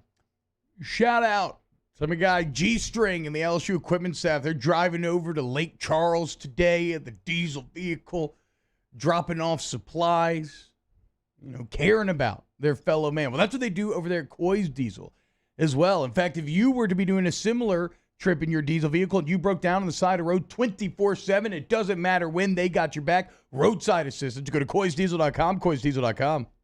Off the Bench, hanging with Esther and Hanny, after further review and more, are all live daily on the 104.5 ESPN Baton Rouge YouTube channel. Subscribe now to interact with us inside the live chat driven by Bayou Ford. This is big. Really big. I mean, really, really, really big. Because Honda's summer clearance event is going on right now at Richards Honda. With 0 to the 4th power on brand new Honda Civics. That's 0 down, 0 due at signing, 0 security deposit, and 0 first month payment. Plus, summer clearance on every new vehicle in stock. Just another reason why people call Richards Honda the smart choice. I-12 at Millerville Road and richardshonda.com. This isn't just another day. It's so much more.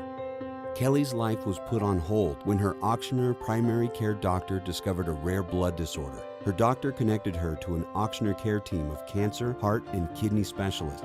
With multiple primary care locations around Baton Rouge, same-day appointments, and online scheduling, we're relentless about keeping you healthy. Auctioneer Baton Rouge, innovating healthcare for Kelly.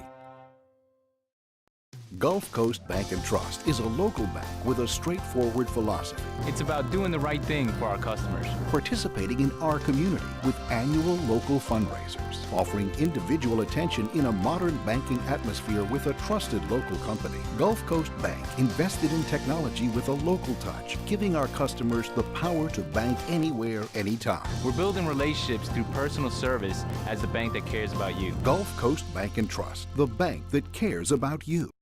Are you a licensed contractor? There's lots of good contractors in Louisiana doing work the right way, but unfortunately, too many unlicensed contractors are working outside the licensing requirements. Working as a contractor in Louisiana requires a license for the company doing the work. The Louisiana State Licensing Board for Contractors wants to help you get licensed to allow you to conduct work legally. It's not difficult to get the license. We can help you. Go to lacontractor.org for more information. Licensed contractors, it's the law. Gulf Coast Office Products is a nationally recognized Savin office equipment dealer based right here in Louisiana. Over 100 employees strong, Gulf Coast has the boots on the ground to support all vertical markets, from education, engineering, legal, and finance. With the latest in office technology, from desktop to production segment units, Gulf Coast and Savin have the perfect fit for you. Call 225-756-2644. That's 756-2644 for Gulf Coast Office Products. ServiceMaster Elite create clean, disinfected work environments. As a local business, we take pride in serving the New Orleans and Baton Rouge areas.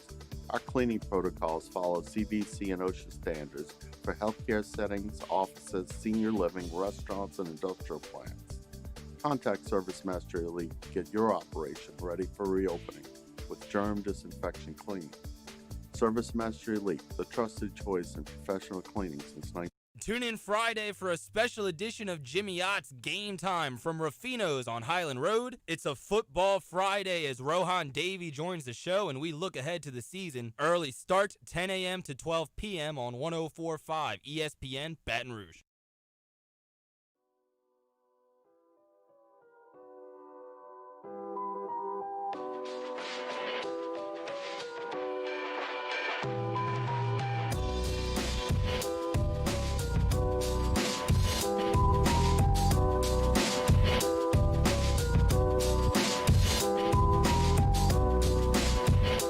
All-Star Toyota presents Off the Bench with Jordy Collada and T-Bob Hebert. ESPN Baton Rouge, New Orleans, Alexandria. Going to add alligator bites to the A tier after a discussion with the crew in the break.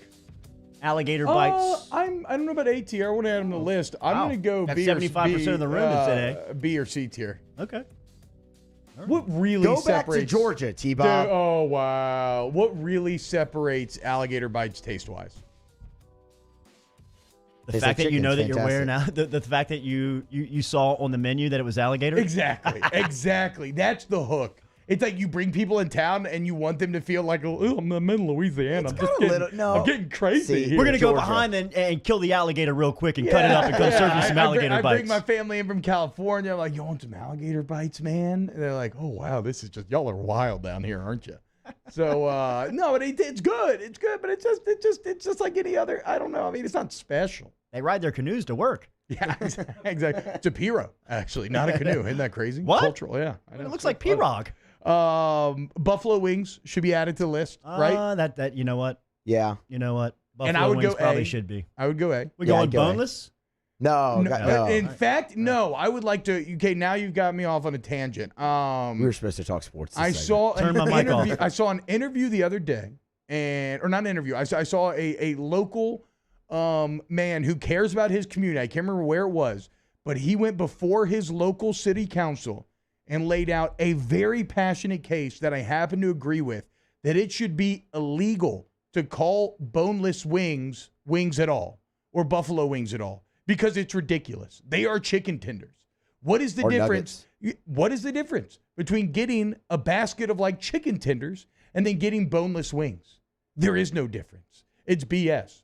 Wings are on the bone by their very core definition. So this idea that you can have boneless wings when it's really just chicken, like, I don't know how they make tenders. What do you just mash it up and then bread it? Do you have any insight, Musso? I don't know how you make tenders. Either way, the point is no boneless wings on the list. Boneless wings are BS. And if you want to put chicken tenders on the list, that's fine. We could do that, even though I don't know if that's an app. But yeah, buffalo wings, put it on the list, and put in the A tier for now. Michael Cobble's texting in calamari, crab claws. Hey, Cobble, wake up and listen to the show. We already discussed that 15 minutes ago. Calamari, probably A tier. I'm guessing maybe B. I don't know. Probably A. No, probably A. The A tier is getting pretty packed, so we're gonna have to separate. Yeah, well, we're we'll gonna have to make some tough start. decisions. Look, and that's the thing. All of these are good for the most part if you're on the list. So we are, you're splitting hairs here.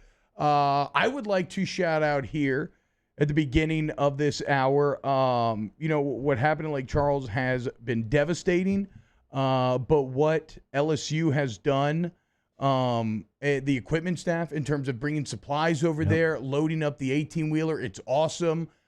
They were back on the road this morning. Shout out to Wooj, Eddie Kinnison, G-String, Greg Stringfellow. They're on the way over to Lake Charles right now, helping their community as we all can. So shout out to the LSU equipment room getting things done. And let us just say this to our listeners and our fellow citizens of Louisiana over in West Louisiana in Cameron Parish. Some of the reports of the destruction down there has been past the point of devastating. A friend of mine, Garrett Jenkins, and his wife Ashley filled up a trailer. They raised online. They started a GoFundMe that raised $12,000, in which they went to Costco, filled up the back of his truck and a trailer, and drove that down to Lake Charles. Some of the video that he brought back and some of the images that he brought back was typical Louisiana stuff, right? I mean, just people caring and looking out for one another. But the destruction that Hurricane Laura caused it's past devastating. So shout out to Coach Kinnison, G-String, and the crew for filling up the 18-wheeler again this morning. Yeah, again, and bringing down supplies for people down there. T-Bob, I saw last night a listener tweeted in to Moscona and I that said he was still displaced from Lake Charles and was watching the Whiskey and Wine episode from Alabama and saying that it was the first time that he had smiled in a couple of days. And it got me thinking on how we can maybe put something together here at ESPN. And I'm just spitballing into the microphone we dropped the 8-ball live. here. We should have been on. I've been thinking about it all week too. We should have had a more codified plan. We'll put together something during the weekend. And we've got a 3-day weekend. We got to come back and we strong gotta, next and week. we got to come back with a plan on how we can go down there and serve and help and do anything to assist anyone down there. So we're going to take the next 72 hours to brainstorm and hopefully have a plan by the time we get back on the air. And this is probably that's on us, something Lake Charles. we We should, apologize for not being on this quicker. This is probably something we should bring in Cade and the whole crew and get the executives, Chris Elliott, and everybody involved and see if we can't do something for our listeners and our friends down in that part of the state. So now we're just going to blow through this transition. Let's talk about sports. I have a couple thoughts that I want to discuss. First off, boys, our guy, Sir Yacht, once thought to be sunk. He's back on his BS as I am trying to fill time as I look up his latest tweet. This comes from, this is from 15 hours ago. Let's go. Breaking. The Big will announce tomorrow plans to start the season on October 10th, per source. Presidents already know where their votes lie, where their vote. Oh, well, whatever. Then he goes on to just talk about how the presidents are liars and stuff. Did we leave Boudin balls off? We have left Boudin balls off. Put them on the Holy list. cow. Yeah, I know. Hey, there's a lot. There's a lot of apps. Cow. Danny, keep gathering those pictures, dude. Keep the list getting bigger and bigger. But yeah, so Suryat, who, I still, like I said, he's still, I think he has one source, and you can never trust that, right? But I don't think he really cares because he's not really a journalist. So he's just rolling with that one guy, and the guy's feeding him kind of exactly what he wants to hear. But I guess it's interesting because according to him, he's claiming that today that announcement will be made. I don't know. I don't buy that. But I do think that date is interesting, Jordy. October 10th. Because even if he has one source or whatever, even if it's not legitimate, we were kind of trying to theorize earlier, if with a later start date, could the Big get involved in the playoff? What do you think? If you start October 10th, yes, then you could. You can right? do it. I mean, then you could be like Absolutely. 8-0, whatever. Like you can make that work timing-wise. You can get 10 games in if you start October 10th. Can you? I'm not a math guy. Yeah, I'm sure you could. You could probably figure it out. From the amount of time that you take off, no buys, take away the championship week buys, and if you really want to do it, I mean, if the goal of the operation is to get the championship from all conferences, then an October 10th starting date is feasible, right? I mean, like that, you can get that done. I mean, LSU starts 2 weeks before them, and there'll be a 2-week bye at the end of the season in between the SEC championship and the playoffs. This is kind of interesting. Some of the other things that Yacht is saying, again, take this all with a heavy grain of salt because it could all be not even necessarily BS, but just misinformation, right? Sometimes sources think that they have the situation nailed down and they just don't know what they don't know. But it looks like there's maybe even a possibility that the teams that schools can opt out, right? So if you're like a Michigan, Ohio State, they definitely want to play. A Northwestern, they might be like, we kind of want to chill a little bit this year. We're not really into it. So so maybe you don't get a full Big Ten, but it looks like you can get some Big Ten. But I guess the main thing, like I said, that start date is intriguing to me because if there's any fire to that smoke, that means that it is a bit easier to plug in and get going again like we were kind of once considering. So Suryat, back from the dead. The other thing I wanted to look at is the absence of Chase and Shelvin and what it actually does to my expectations on this schedule. Because I have been I've been saying that I think this is the first time that I have adjusted my kind of win-loss expectation, and I wanted to dive through that because it's interesting. How I've always used this schedule is that you have 6 guaranteed wins, and then you've got 4 question marks, right? Obviously, Mississippi State, Vandy, Mizzou, those are supposed to be your wins. South Carolina, Arkansas, Ole Miss. So that gets you that 6 number right there.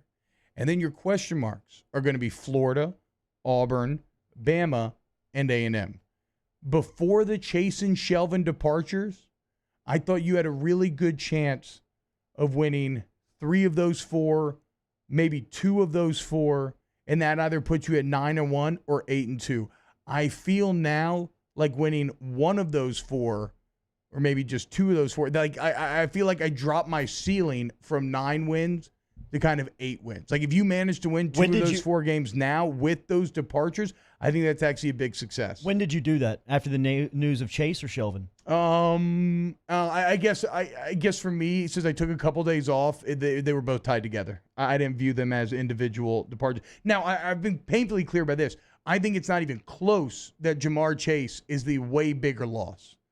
And I get that you're a little light on the defensive line, but like Booger said, like we talked about, like he's a 3-4 guy. You're now in a 4-3. But more so, it's just about the astronomical talent of Chase and how much he would have helped Brennan and how much he would have freed up the freshman Arik Gilbert and Terrace Marshall and Racy McMath. And now everybody has to take over that responsibility. And there's just so much defensive resources that would have been committed to Chase that coordinators are now free to spread around. And then again, just the impact on Brennan. I think Jamar Chase is the way more massive loss. Yeah, for Brennan's standpoint, I mean, when you you break the huddle, and I thought you made a great point yesterday when Brennan comes out of the huddle and he sees one-on-one on Chase. It kills the play. I mean, he's just going there, and it's either going to be a first down or a touchdown 90% of the time. I mean, you don't have to make a decision at that point. I mean, you're good to go. Yeah. So, I think you take both, the top draft eligible prospects, both off of LSU's offensive and defensive side of the ball. Now, defensively, it could be argued between Jabril Cox and Jacoby Stevens and guys like that who may be the best draft eligible player. But Tyler Shelvin was going to be in the discussion.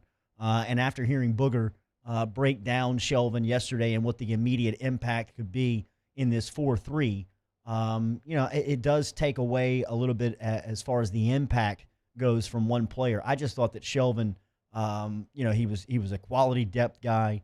He was a veteran, and it was. Well, he was probably your best draft eligible NFL prospect. So I mean, I don't want to act like Shelvin was no loss. I'm not discrediting that. Yeah, I just think that it's obvious that Chase was on the offensive side. Shelvin could be in. He's yes, I agree. Jabril Cox and Jacoby Stevens are right there in the discussion. Yeah.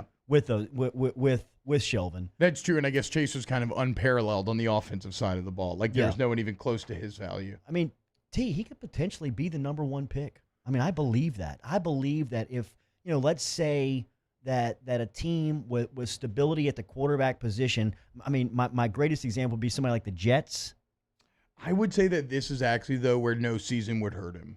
More than anything is that if he was, because it's so hard to take a wide receiver at one, if he was going to state that case, I feel like he would have needed this year to prove that it wasn't just Joe Burrow. Maybe so. It wasn't just this crazy offense that came out of nowhere. That he like the same way that Mike Thomas proved last year that his success transcends quarterbacks. Yeah. If Chase had been able to do that this season, I think he could have made a case for number one. We'll see now. That's a really good point. I'll ask, but he still feels like top 5. Yeah, we'll ask Cole Kublik about it next year on OTB. Off the bench with Kalana and T-Bob. Lanois Insurance brings you OTB Daily here, LANOIX agency.com. Get in touch with them today over at Lanois Insurance. If you're looking for auto insurance, business insurance, home insurance, or flood insurance, storms came through last week. And if you lost power, if you don't want to lose power again the next time a rainstorm comes through, get in touch with Lanois as they will handle your flood insurance. They can handle your auto insurance. They can handle your business insurance. Online, LANOIX agency.com. LanoisAgency.com, LanoisAgency.com. Go there today for all of your insurance needs. Bundle your home and your auto. Get your flood insurance. You're a small business owner looking for protection. Go to Lanois. And look, if that sounds like a lot, very versatile, it's because it is. Because they sit there and they customize policies for your specific needs. Because our needs are unique. My needs are not Danny's, not Moose's, not Jordy's. And at Lanois, they get that. If you don't have that, get that by going to LanoisAgency.com, LanoisAgency.com. Our listeners fire off their opinions on the JimsFirearms.net hotline at 499-1045. Keep listening for your next chance to shoot us your thoughts with the JimsFirearms.net hotline on 104.5 ESPN Baton Rouge.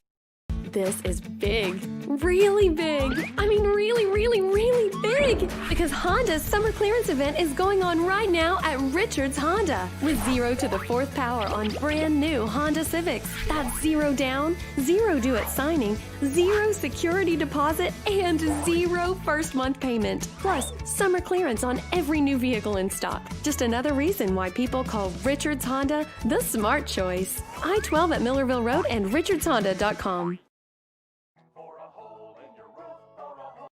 Hello. What's up, E? What you doing? Chilling at the office working. You? Hanging at the job site. Chilling. Roof's up? Hey, Greg. Roof up?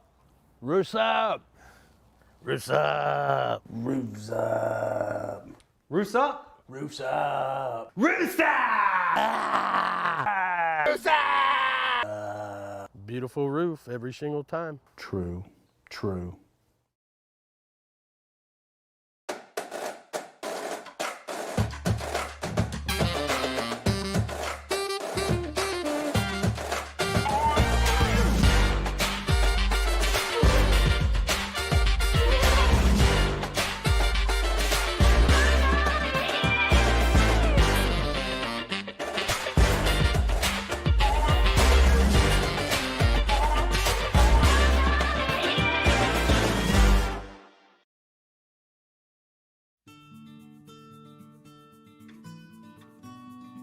This is a house call. This is a follow-up appointment. This is a diabetes checkup. This isn't just more convenient care, it's more advanced care. This is innovating healthcare at Louisiana's #1 hospital, Ochsner. Gulf Coast Bank and Trust is a local bank with a straightforward philosophy. It's about doing the right thing for our customers. Participating in our community with annual local fundraisers, offering individual attention in a modern banking atmosphere with a trusted local company. Gulf Coast Bank invested in technology with a local touch, giving our customers the power to bank anywhere, anytime. We're building relationships through personal service as the bank that cares about you. Gulf Coast Bank and Trust, the bank that cares about you. At All-Star Toyota, you get it all. If you're in the market for an all-new Toyota vehicle, come see our friendly and knowledgeable sales team at All-Star Toyota.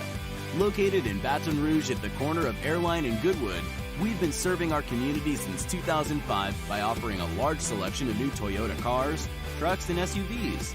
Get behind the wheel of your dream car and take a test drive at All-Star Toyota today. Yo, join us for a TGIF edition of Hanging with Hester and Haney, presented by Richards Honda from noon to 3. We've got actual college football games to react to. Join us on 104.5 ESPN Baton Rouge.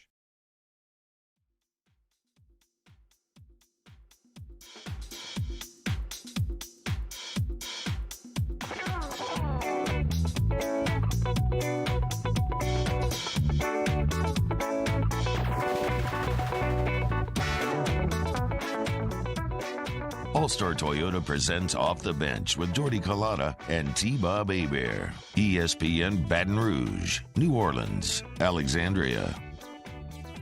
All right, every Friday here on Off the Bench, Tex Morris and Edward Jones brings us our conversation with Cole Cubelic, who is the best college football analyst in the game, if you hear him break down the sport. He's unrivaled at this point. He's from the SEC Network. He's on ESPN. College football started last night. And it's week 1 this weekend. My man's got to be feeling good. Cole, good morning. How are you? Hey, I'm doing great, guys. How are you? Doing good. LSU earlier this week, last time we talked, and I told this to Hunt in hour 1, last time we had him on last Friday, Jamar Chase and Tyler Shelvin were both a part of LSU's roster. Since then, they have opted out. Which is the biggest hit, and what was your reaction when both guys said that they were done with college football? It's Jamar Chase. I don't think there's any doubt. Tyler Shelton's got a chance to be, maybe a first-round draft pick if there's a team that has a need for a guy like him. I think he does special things. He changes your defense, but you still have Glenn Logan off the week up front. I know Jefferson's back, but I don't think there's another receiver like Jamar Chase in college football. I really don't. And the versatility, the yards after the catch, being able to line up inside, outside, being able to win with his routes, being able to win 50-50 balls, his hands, the speed to be able to take the top off. I mean, he was the best offensive player not named Trevor Lawrence returning in college football this year.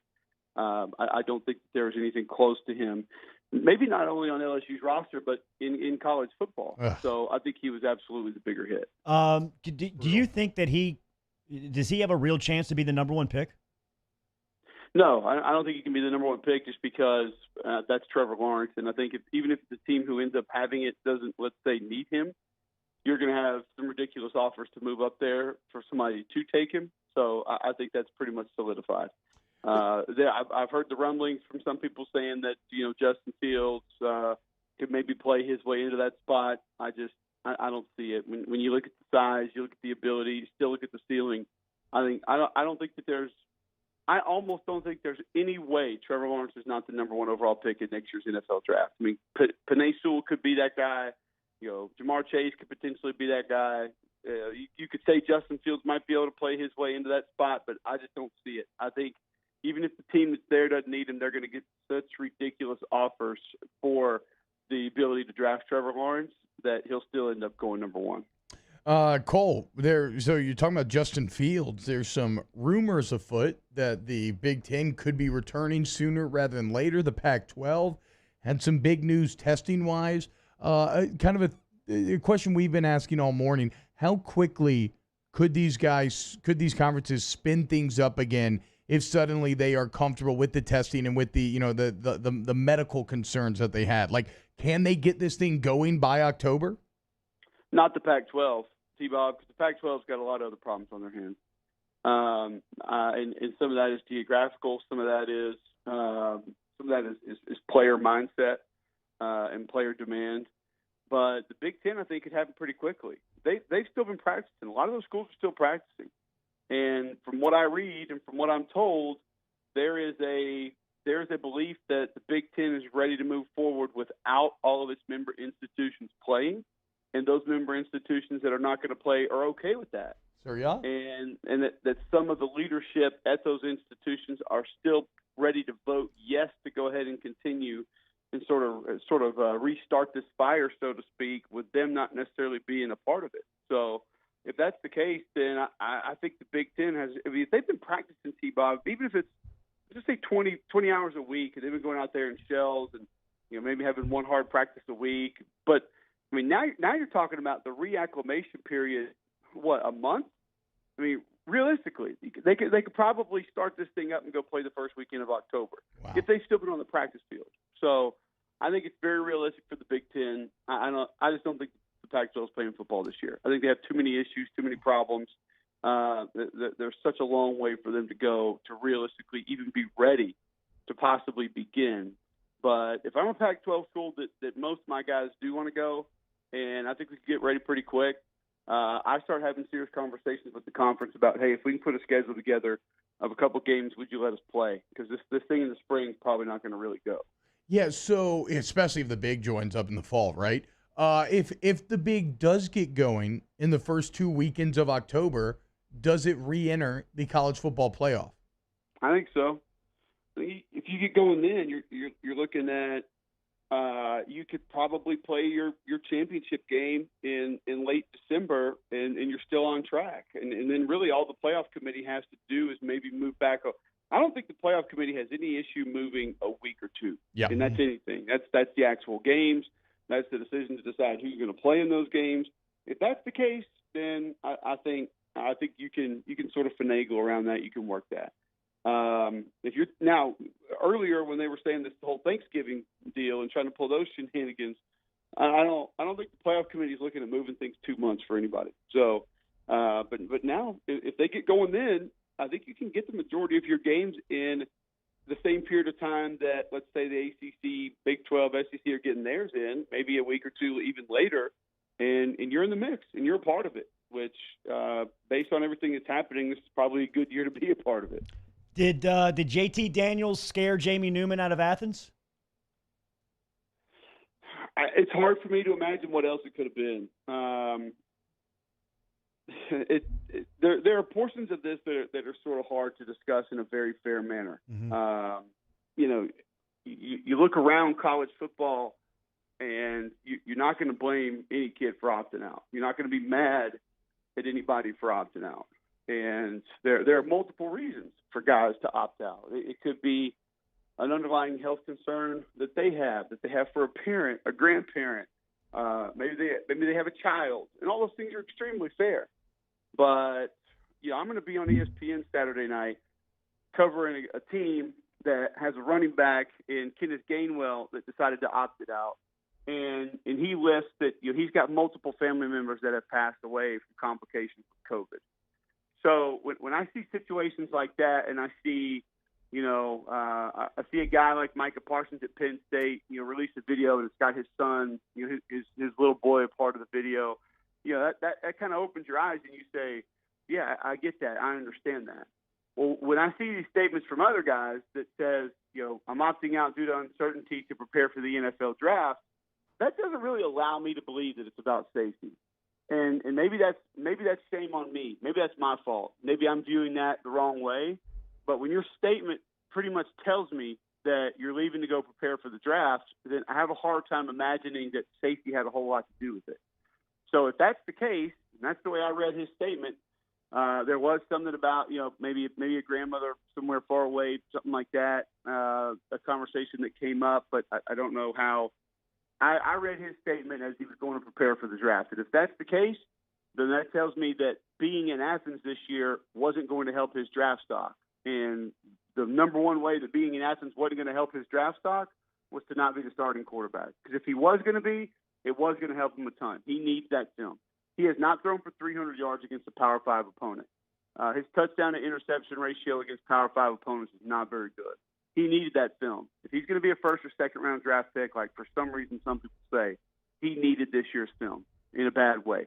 Going out and working out at Exos and going throwing with George Whitfield or wherever, or his guy over in Atlanta, that's not going to put him in the first round. Playing well against SEC defenses was going to put him in the first round.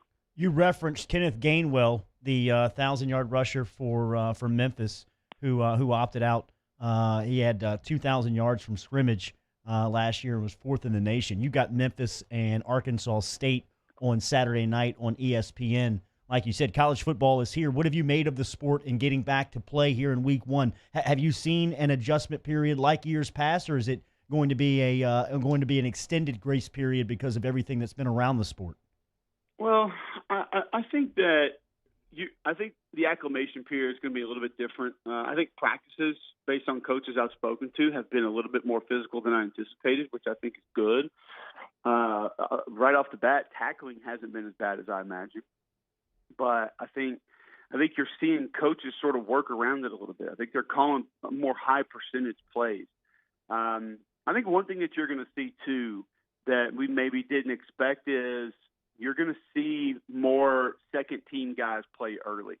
That's going to include quarterbacks, because I think these coaches have a realization that we got to have other guys ready.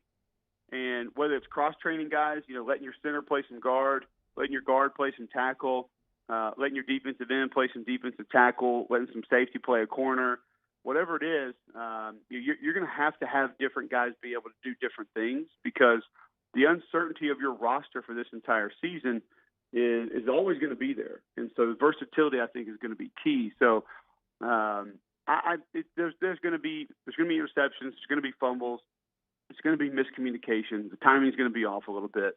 But from what I've seen so far, I've been pretty impressed. Now, we haven't really – I think that Southern Miss, South Alabama was probably the best matchup as far as teams that are close to one another. But we're going to get some more tomorrow. We're going to get one Monday night where we're going to get a good idea of just sort of where teams are, good football teams, where they stand and how they compete against one another. Cole, it is Friday, which means we are doing another Casual Friday tier list. Appetizers are up this week. Give me your top 3 apps. So much of this depends on there's a little bit of context with this. Think archetypes. Think archetypes, not like specific restaurants that maybe have a single dish that you love. We're talking in more general terms. All right, so we're going generic. Yes. I think one that a lot of people would skip over that's going to be my number one, because I'm going to include it as an appetizer, would be queso. Okay, yep, perfect. Yeah, I think a lot of people might look at that as white queso or yellow queso? White. That's not even a debate. I'm getting crushed. I'm getting crushed in this. All right, sorry. Number 2, and this is. I mean, I'm going to be all over the board here, but ahi tuna is going to be my number 2. Wow. Some of this does, a man of culture. Look at this guy. Some of this does depend on where you are, but if you get to a certain spot and they have a good ahi tuna app, I mean, that is, for me, that's just that's tough to beat. This is a man who's just vacationed on the Gulf Coast, it sounds like. And I tell you, I don't. If we're going generic, I got a couple specific ones that I can give you, but if we're going generic on top of that, like, man, I would probably just go like spinach artichoke dip. Okay. We're just going like generic right there. But like your instincts are spot on, Cole, because both queso and spin dip are a couple of the S tier. They're at the top of the list right now, and that's an exclusive club. Yeah, but like I could give you like there's a place in Birmingham that has these like sriracha flash fried Brussels sprouts. There's a place in Auburn that has chicken fried bacon as an appetizer, which would probably be number 1 on my list. Bacon, yeah. Chicken fried bacon. How does that? Yeah, I mean everybody should have that. How does that work? It's me. I guess they just fry bacon. They just put some sort of batter on it and they drop it in the deep fryer. But it is legit. It's an acre in Auburn. It is worth every ounce of your energy to go be able to try that. It's so good. It's worth every cardiovascular problem that you will later lead to, because that's how good it is. Cole, have a good call Saturday night. We'll talk to you next week. All right, thanks, guys. There he is, Cole Kublik checking in from the SEC Network. He'll be on the ESPN call on Saturday night for Memphis and Arkansas State. We'll close at hour 2 next. Off the bench with Kalana and T-Bob. Brought to you daily by All-Star Toyota, online All-Star Toyota of BatonRouge.com. The tuna was a great addition. Yep, throw all tuna there. Throw edamame on there as well.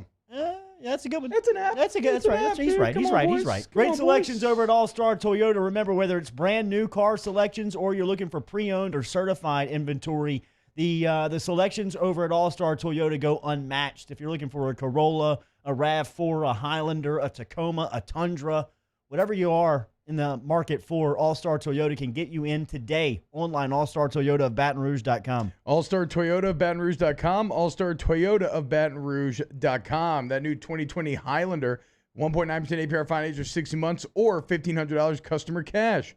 2020 Corolla, 2020 RAV4, 0% APR financing for 60 months, or you get $2,000 customer cash on that Corolla, $1,750 on the RAV4. You already know about the 0% APR finance for 72 months on a Camry. Go to All-Star Toyota Baton Rouge. We opened up the playbook and expanded our coverage. Listen daily in high definition on 98.1 HD2. We are 104.5 ESPN Baton Rouge. At All-Star Toyota, you get it all. If you're in the market for an all-new Toyota vehicle, come see our friendly and knowledgeable sales team at All-Star Toyota. Located in Baton Rouge at the corner of Airline and Goodwood, we've been serving our community since 2005 by offering a large selection of new Toyota cars, trucks, and SUVs. Get behind the wheel of your dream car and take a test drive at All-Star Toyota today.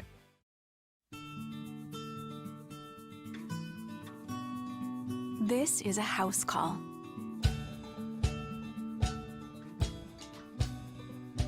This is a test result.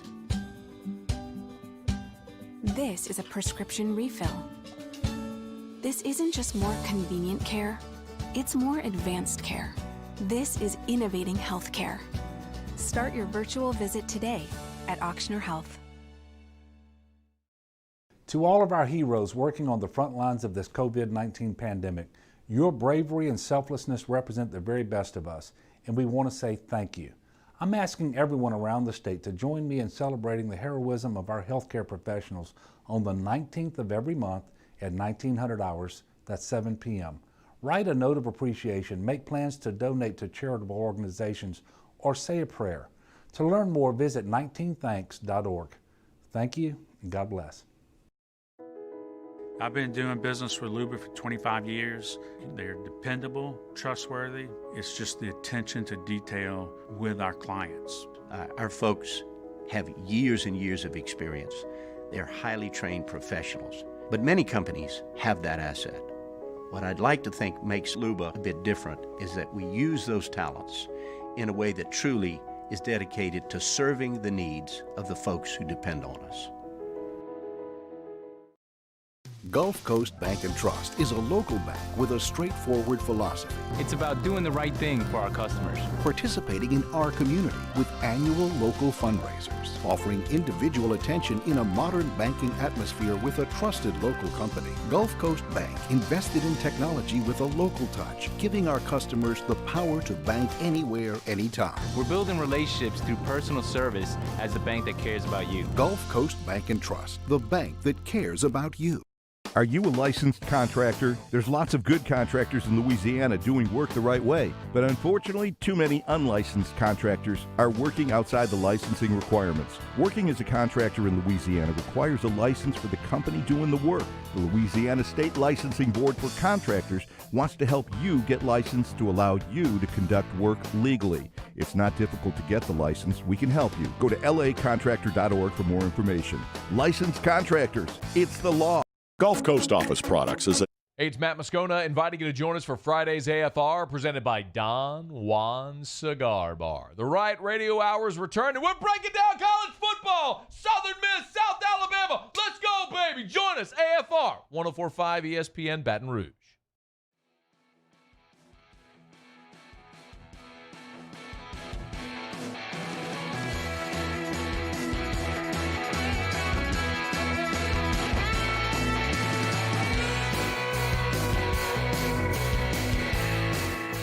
All-Star Toyota presents Off the Bench with Jordy Collada and T-Bob Hebert. ESPN Baton Rouge, New Orleans, Alexandria. Niquilis Dilwad, Hush Puppies? Oh, yeah. I don't know. Hush Puppies, I eat so fat. I guess the only time I ever get Hush Puppies is when I ordered a fried platter. I was about to say, is that really an appetizer or is it just like a side? Doe's Eat Place gives you Hush Puppies for appetizers. That's true. They kind of get that's like their bread when you sit at the table. Danny's getting stressed about how the visual representation of all these foods is gonna. They all like the same. Just put shoes. A little tough. Put the shoes. Put Hush Puppies. Put Hush Puppies the shoes if you can't find a visual for the food. Shoes. No, I can find the visuals, but they all look similar. Like it's like hard to separate. Wait, what's the shoes? It's like slip-ons for Hush Puppies. Yeah, like their shoes called Hush Puppies. Yeah. Oh, whoa. Have y'all ever heard of this? Nope. I've never heard of this either. Golly, now you're making me think I'm wrong. No, I mean, maybe you're not. You did just say you're turning 40 in a little bit. So, I don't know. Maybe it's like a generational. Got him. Yeah, I've never heard of that. Hush Puppies for sure. Absolutely. Let me look these things up. Absolutely. All Malcolm Gladwell has a great piece about Hush Puppies in his book. Ooh, That's what. Bro, now you're talking my language.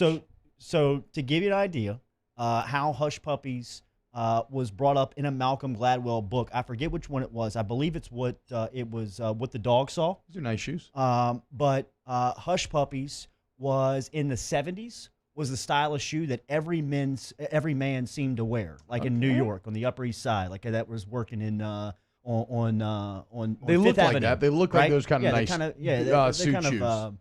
Or a mixture. Uppity. They're not like full dress shoes, but they're expensive and they would go well with a suit or like a tightly tailored nice denim. Or So for about a decade, they went out of they were tanking.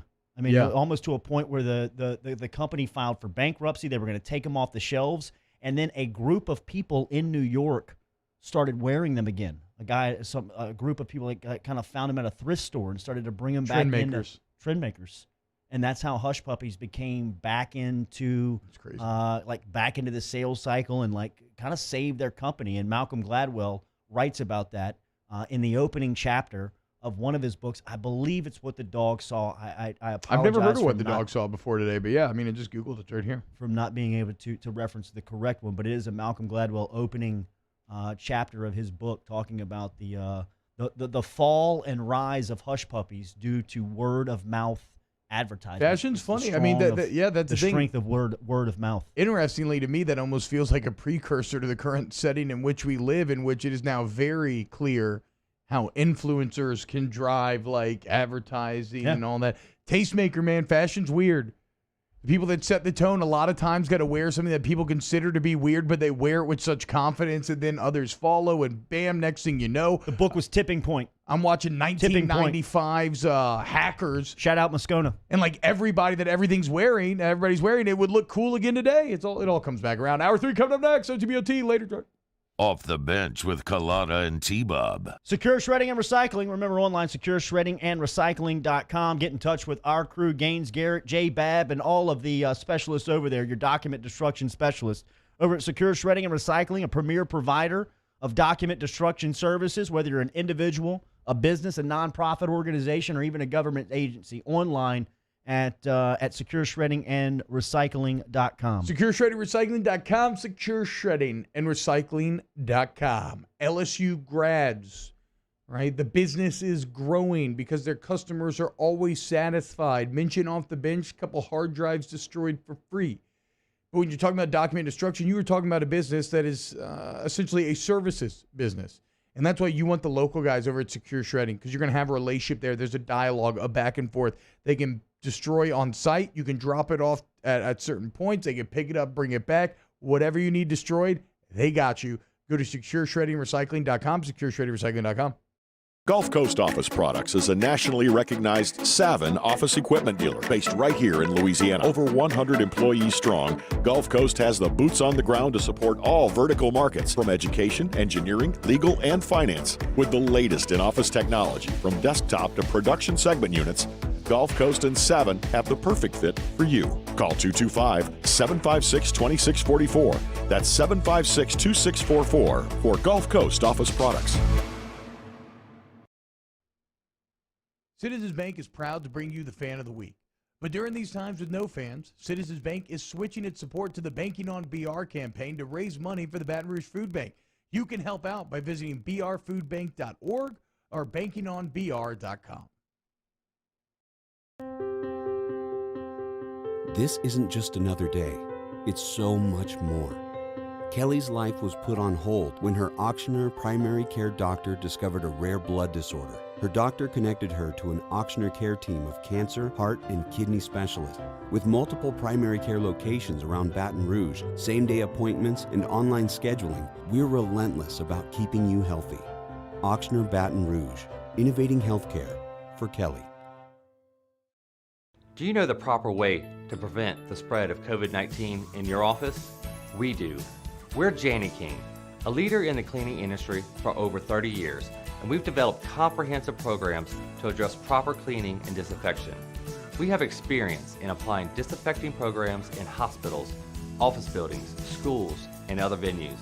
Now we're ready to help and able to assist customers that need disinfecting services. Jani-King, the king of clean. ServiceMaster Elite create clean, disinfected work environments. As a local business, we take pride in serving the New Orleans and Baton Rouge areas. Our cleaning protocols follow CDC and OSHA standards for healthcare settings, offices, senior living, restaurants, and industrial plants. Contact ServiceMaster Elite to get your operation ready for reopening with germ disinfection cleaning. ServiceMaster Elite, the trusted choice in professional cleaning since 1996. Prompt, professional, reliable. If you're looking for a breath of fresh air with your AC and heating needs, call the professionals at Anison Bitter. Anison Bitter, a Rheem Pro partner, keeping your family comfortable for over 25 years. At All-Star Toyota, you get it all. If you're in the market for an all-new Toyota vehicle, come see our friendly and knowledgeable sales team at All-Star Toyota. Located in Baton Rouge at the corner of Airline and Goodwood, we've been serving our community since 2005 by offering a large selection of new Toyota cars, trucks, and SUVs. Get behind the wheel of your dream car and take a test drive at All-Star Toyota today.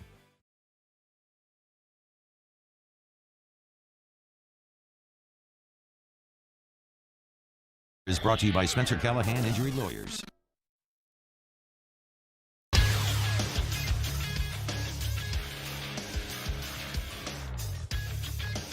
Good morning. It's 9 a.m. Friday, September the 4th. Today in Baton Rouge, expect to see partly cloudy skies with a high of 93. In case you missed hours 1 or 2 of the show, you can catch that up at the on-demand section, 1045ESPN.com. It's brought to you by Carriages. Coming up on OTBOT, Ben Mint sits in with T-Bob, co-hosts the third hour, and the Yacht Father Jimmy Yacht stops by at 9:30. Follow today's show on Twitter and Instagram at OTB_ESPN. Watch us live at the 1045 ESPN YouTube channel. Interact with us in the Bayou Ford chat and subscribe to the Off the Bench YouTube channel. Set your notifications. New content is posted there daily. OTBOT starts right now.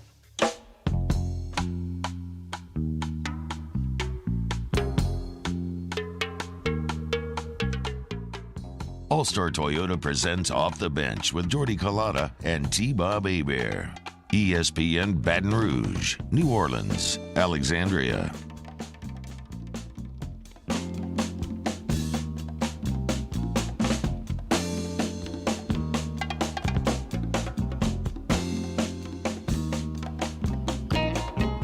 What is up, y'all? Welcome in hour number 3 of Casual Friday, OTBOT.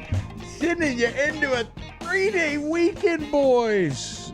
I'm feeling the juice now. Literally, my nipples just got hard. Not even lying about that. If you're watching online, you can clearly see. There you go, Dan. Lighting's got to catch it. Anyway, welcome in, OTBOT. As always, during Casual Friday, we got our guy, Benny Mint, sitting in with us. Jimmy on coming up to give you some money-making picks. How's game time looking? Y'all been handing out winners? We have. It's been hot in the baseball here lately. And Playboy Marty been doing good with the NBA picks. I mean, he's around 70% for a month. He's got an insider. Yeah. I've been impressed, but we were on the Clippers last night. The Nuggets coming off that Game 7 with Murray being banged up. It was a little bit of a weird spot for him. Did y'all have any action on the Raptors game?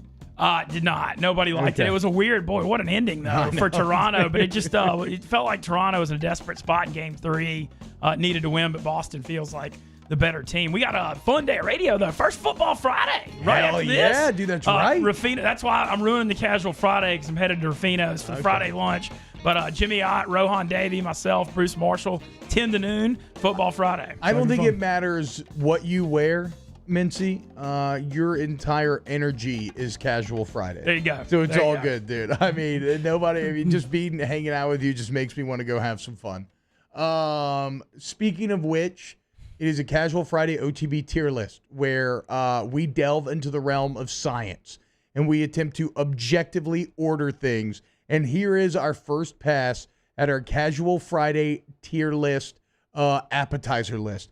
Ben, before we kind of run through where we're at right now, do you have any appetizers that are near and dear to your heart? If you had to choose one S tier, not from a specific restaurant, but think like generic archetype. Are we doing like old Ben or like new Ben here? Old Ben, not new, Not vegan, new, healthier like Ben? keto or whatever. No, no. Yes, not new, like 40 pounds lighter Ben. No, we need the old degenerate here. Okay, well, I heard you. I was actually listening to Cole Cuba like on the way up here. I'm a queso fan as well, but I like the queso fundito, the thicker Mexican queso where you actually get the tortillas, and they'll sometimes put some steak or something in it, but it's a little thicker. It's not quite as runny as queso, just a little thicker. But I'm willing to go with that. Yeah. By the way, we also did. I looked it up earlier, and so they're still so how they're prepared, kind of stylistically and consistency, and the cheese that they're made out of separates cheese dip and queso. But yeah, Arkansas claims that in 1935 they invented cheese dip. That's where the cheese dip championships were there. White queso or yellow queso, Ben? Did he say? I'm a white queso guy. I'm a white queso, but I like the fundito, the thicker one. It's probably, I would say, my favorite. And the newer Ben appetizers, love oysters, raw or char grilled. There you go. Love some big smoked salmon fan, huge smoked salmon fan. Also like a good shrimp cocktail, kind of the lighter. I'm on the lighter seafood grind. Throw a shrimp cocktail in there, but let's put it in the D category. It's still, because these are all good. Like everything on this list is good, but some are more good. It's like Animal Farm, right? Or Animal Farm, what's the, yeah, that's it. The book. All animals are equal, but some are more equal than others. That's kind of how these tier lists work. And one more I have to mention, it's kind of specific, but just a lot of New Orleans spots have the old school crawfish bread, which is Old Ben. But man, the crawfish, the melted cheese, and the French bread. That's true. That's a Jazz Fest thing. I think that deserves to be mentioned. Yeah, Katie's has that. It's a little so specialized. Damn good, dude. It's so damn good. Yeah, we're just running Danny Ragged. So right now, in our S tier, we have mozzarella sticks. Obviously, that stays. Right. I was low on cheese fries, but I've been shouted down from that. So cheese fries will remain in the S tier. Danny put the spin dip up there. That has had a ton of support. It's been the top of mind for a lot of people. That will remain there. How do we feel about the crab claws? Oh, I'm a marinated crab claws guy. New Ben. Are they S tier? Do they belong in that top category? Slightly below. If I had to make a change here, I would switch queso and crab claws. I'm getting a thumbs up from Danny. Musa, you seem like you agree as well. Yeah, that might have to change. You're right. All right, so we're going to bump queso up to S. We're going to bump crab claws down to A. Calamari also in the A. Obviously, it's just a delicious staple. It's very good. It is. And everywhere, it's not hard to do. Like, it's hard to screw up. It's going to be consistent. Firecracker shrimp, I feel very confident about it as A. Do y'all want to move anywhere else? Firecracker shrimp, delicious. Yeah, I love it. It's unbelievable. I have raw oysters here. I want to know, what do y'all like better, raw oysters or charbroiled when it comes to an app? The reason why I favor raw, just to get my opinion out there, is that, look, I love charbroiled, but there's never enough of them, right? I mean, they're very good, but like you're only maybe getting one or two, versus when you get maybe a dozen or a couple dozen raw, you're just kind of rolling through them, and it's social and it's delicious, and you can customize each taste depending on, do you want it just completely plain? Do you want to add, like, do you want it on a cracker? Like, you can do a few different things. Different sauces. Yeah, charbroiled's a little more rigid. So how do y'all feel about that debate? It's charbroiled or bust for me. Okay. It's very. Okay. It's very. I love them both. I guess I'll say raw to keep it classic. No. But no, it's very close. I love them both. Okay, so if you're close, then they're both passionately charbroiled. Yeah. I'm raw, but not super passionately. So let's flip them. Let's bump charbroiled up to A, and we'll bump raw down to C right now. Okay. And then also in the A category, we have buffalo wings. Yeah, I think that belongs there. Classic. Yeah. Yeah. And another one that's like, maybe not the healthiest, but not the worst. Like if you're looking low for carb. like, You can do the food. buffalo. You can do the buffalo wing low carb thing. In the B category, we have buffalo chicken dip. I love Danny's picture of like store bought chicken. Well, I mean, it's the best way to get across what you're talking about. So buffalo chicken dip, that's fine. I'm fine with that there. Alligator bites, fine with that being in the B. I could actually bump it down to the C. Are you alligator bites over boudin balls? Where's Hell no. I'll take boudin balls. Yeah, we're Louisiana. Boudin balls. dude. Boudin balls probably deserve it. Actually, because you're saying that, like, I feel like I want to bump down because boudin's right next to alligator bites. Boudin's so much better. Boudin balls I want to bump down alligator bites. Go down to C. Is that okay with you? I don't like that, but it's Danny? fine. I mean, Are you okay with that? I agree, yeah. Okay, thank you. Okay, Ben, sounds like you agree as well. Chips and salsa in the C. It's a classic, but it's nothing special. Yeah. It's nothing special. I could almost go D. Then we got alligator bites. We now have raw oyster there. Ahi tuna in the C. I'm a big ahi tuna fan. Delicious, absolutely. I want to put hush puppies in the D. I don't feel like it's an appetizer. Yeah, I feel like it's kind of bready. It's just I like don't getting feel bread. like It's I like don't getting feel like bread it's before a really an meal. app. I feel like I only get it with fried seafood platters. But if people want to put in the app, that's fine. But it needs to be a D. It doesn't need to be a C. I have hummus in the D. I like hummus, but like I never like actively crave hummus. I will eat it at times. I like it too. Again, I do the cucumbers instead of the bread with the hummus. Ben, help us out here. Have you ever had poutine? You never had poutine? I've had it. I like it, but I just think it's a little messy. Okay. I want to mention sausage and cheese plate and charcuterie board. Have we talked about either one of these? We had this debate earlier. Okay. Is it in the appetizer? Is a charcuterie board an appetizer, or does it send you down the path where that becomes your entire meal and you keep ordering new cheeses drinking wine. and you're drinking wine and it becomes more like a tapas type of situation? I also feel like it's also just something like a gathering type thing. Like when you have like a banquet.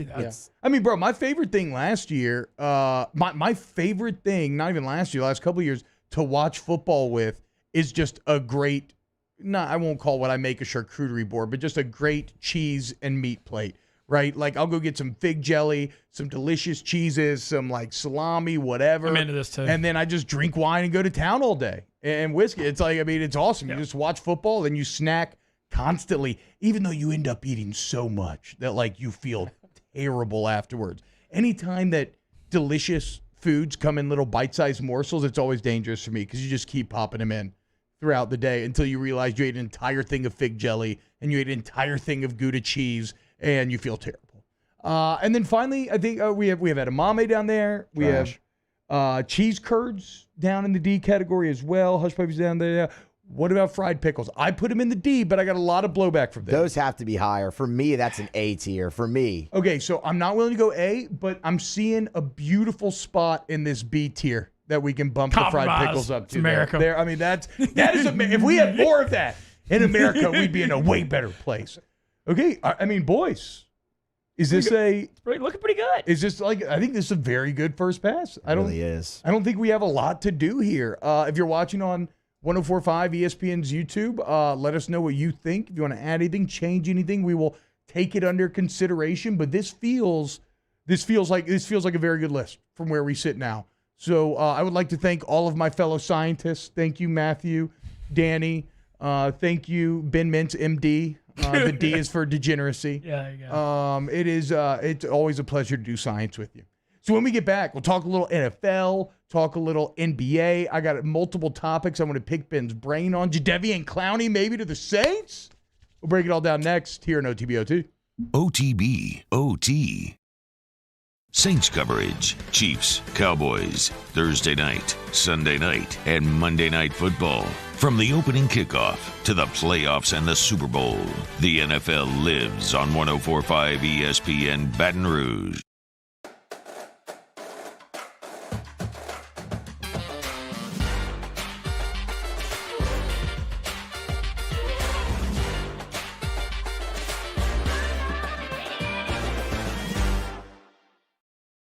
Prompt, professional, reliable.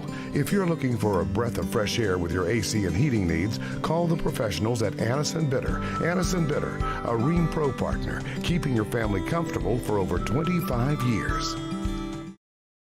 Gulf Coast Bank and Trust is a local bank with a straightforward philosophy. It's about doing the right thing for our customers. Participating in our community with annual local fundraisers, offering individual attention in a modern banking atmosphere with a trusted local company. Gulf Coast Bank invested in technology with a local touch, giving our customers the power to bank anywhere, anytime. We're building relationships through personal service as a bank that cares about you. Gulf Coast Bank and Trust, the bank that cares about you. This is a house call. This is a follow-up appointment. This is a diabetes checkup. This isn't just more convenient care, it's more advanced care. This is innovating healthcare at Louisiana's #1 hospital, Ochsner. To all of our heroes working on the front lines of this COVID-19 pandemic, your bravery and selflessness represent the very best of us, and we want to say thank you. I'm asking everyone around the state to join me in celebrating the heroism of our healthcare professionals on the 19th of every month at 1900 hours, that's 7 p.m. Write a note of appreciation, make plans to donate to charitable organizations, or say a prayer. To learn more, visit 19thanks.org. Thank you, and God bless. I've been doing business with Luba for 25 years. They're dependable, trustworthy. It's just the attention to detail with our clients. Our folks have years and years of experience. They're highly trained professionals. But many companies have that asset. What I'd like to think makes Luba a bit different is that we use those talents in a way that truly is dedicated to serving the needs of the folks who depend on us. Are you a licensed contractor? There's lots of good contractors in Louisiana doing work the right way, but unfortunately, too many unlicensed contractors are working outside the licensing requirements. Working as a contractor in Louisiana requires a license for the company doing the work. The Louisiana State Licensing Board for Contractors wants to help you get licensed to allow you to conduct work legally. It's not difficult to get the license. We can help you. Go to lacontractor.org for more information. Licensed contractors, it's the law. Gulf Coast Office Products is a nationally recognized Savin office equipment dealer based right here in Louisiana. Over 100 employees strong, Gulf Coast has the boots on the ground to support all vertical markets from education, engineering, legal, and finance. With the latest in office technology from desktop to production segment units, Gulf Coast and Savin have the perfect fit for you. Call 225-756-2644. That's 756-2644 for Gulf Coast Office Products. ServiceMaster Elite create clean, disinfected work environments. As a local business, we take pride in serving the New Orleans and Baton Rouge areas. Our cleaning protocols follow CDC and OSHA standards for healthcare settings, offices, senior living, restaurants, and industrial plants. Contact ServiceMaster Elite to get your operation ready for reopening with germ disinfection cleaning. ServiceMaster Elite, the trusted choice. Tune in Friday for a special edition of Jimmy Ott's Game Time from Rufino's on Highland Road. It's a football Friday as Rohan Davey joins the show and we look ahead to the season. Early start 10 a.m. to 12 p.m. on 104.5 ESPN Baton Rouge.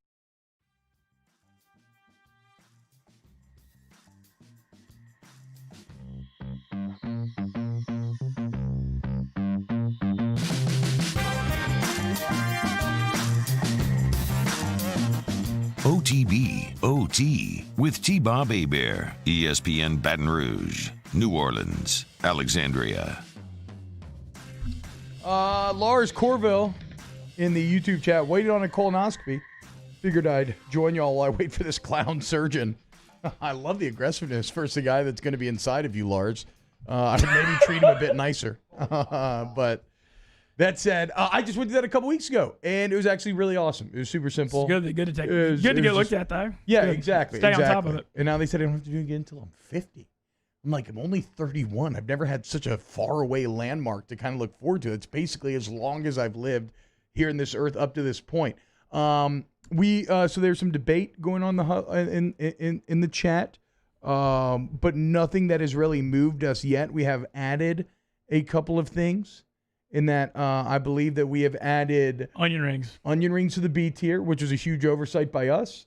Potato skins. Loaded potato skins in the D tier, and then cocktail shrimp in the D tier as well. Maybe it's the shrimp. You want to bump shrimp? Should we bump shrimp up to C? I would bump shrimp up I to think C. so, but I'm all about supporting the non-fried stuff. So. Yeah, I agree. And look, and some people are saying, well, this is all fried stuff and it's all cheese. Well, of course it is. Like, what do you mean? Like, those are the most delicious foods. Yeah. And so that's the things that you want to order when you go get appetizers. It's not like a healthy list. No, this is about just deciding what your taste buds get most excited about. Ooh, this list is looking good, though. It does look good. Let's dive into some football talk, though, Ben, because right now the Saints are going hard for Jadeveon Clowney. And by the way, I talked to Nadir Murfiq, who's been on the forefront of this story the entire time. And he is going to join us for like 5 quick minutes at the end of this hour. And so he will give you what he is hearing. But the Saints are apparently, according to Diana Rossini, sending a coach on what is basically an in-home college visit. He is going to Houston to try to convince Jadeveon Clowney to come back with him to New Orleans. Ben, you know the NFL as well as anyone, if not better, in this building. What do you think adding Clowney does for the Saints? I mean, what's not to love, especially on a 1 year 10, like I'm hearing 1 year, $10 million. That's a number. It's a prove it deal. He's trying to play for a Super Bowl, have a big year, and then go get the big contract. But how do you match up with Cam Jordan, Davenport, and Clowney, and then Sheldon Rankins? Sheldon Rankins a year away off that Achilles injury with his inside pressure, and hey, that's going to be the kryptonite. Against Tampa especially, because Arians likes the deep vertical drops. Yep. And I'm curious to see, with Tom Brady, are they going to be doing quick drops? Like, how's he going to adjust the offense? I have heard that in camp they have that it's not been your super traditional Arians offense. Okay. He still likes to risk it for the biscuit. But I have heard that no, it is kind of adopted a more Tom Brady pick you apart, death by 1,000 cuts sort of vibe. Okay, well, either way, though, Matt Ryan, Tom Brady, Bridgewater is going to be a passing offense led by Joe Brady. I mean, all about getting heat on the quarterbacks. And, man, I don't know how Davenport could be in a great spot to blow up in year 3 if he could stay healthy, especially if they have Clowney and Cam Jordan. He's going to be never double. And what else is interesting, and Nick Underhill pointed this out, so I got to give credit to him, but in terms of, like, snaps, right, available reps, if Davenport has not had that huge workload, right? And so there's not a great reason to believe that he can handle that huge workload. Clowney actually protects him a bit because he allows him to maybe, ease his way into being that like 80% of the snaps type of guy like a Cam Jordan is, doesn't expose him to risk. It also, that's really the more important aspect to focus on. It also keeps Cam Jordan able to hit that 80% rep mark. For years and years, Cam Jordan was playing over 90% of the Saints snaps, and he's a beast, but that's exhausting. And so it was taking a little bit away overall. Last year, he played 82%. His production was, I don't know if it's technically the best it's ever been, but it was as good as it's ever been in his entire career, right? And so keeping him fresh going into the fourth quarter games and the fourth quarter of the season is paramount. Clowney does that. And then, Ben, you start to think, man, what do you do? And Tampa's offensive line, compared to the Saints, is the big separating factor for New Orleans going into next Sunday.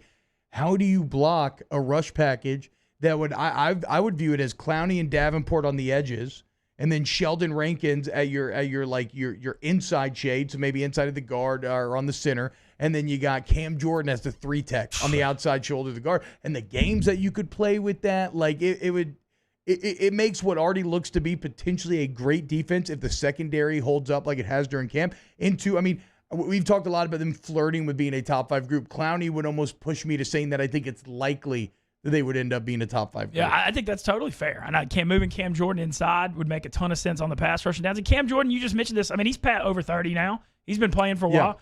And so I think it'd be a great thing to bring his snap count down to 75 or 80%, as he ages. But gosh, he's been. I mean, I heard y'all debating. I think a Hall of Famer. I think so. I mean, how about that point that I was kind of espousing earlier that I don't know if it's actually true or not, but I have to imagine is like the vast majority of all decade players have to make the Hall of Fame, right?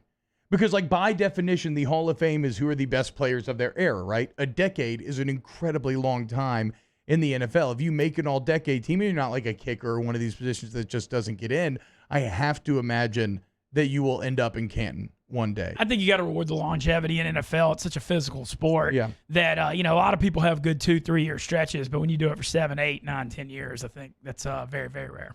Yeah, now Tyrann Mathieu is interesting, though, because I don't feel like I feel like Cam's a lock. I don't feel like Tyrann's a lock yet, but he did make that all-decade team. So if anybody has any insight into that, I'd actually love to read something about that. I don't really feel like doing the legwork. I feel like he's in a good spot if he wins another Super Bowl. If they win another Super Bowl in KC, though, he's the captain of the defense. Oh, I mean, absolutely. one more. I think he's in a good spot. Oh, if they win a Super Bowl, I would almost guarantee it. Because, and that's the other thing, right? Hall of Famers are also kind of the best players on multiple championship teams. And so he would assert himself there. Patrick Mahomes, also looking like a future Hall of Famer. And Ben, can you believe it? You nailed it. Okay, Football Friday is here.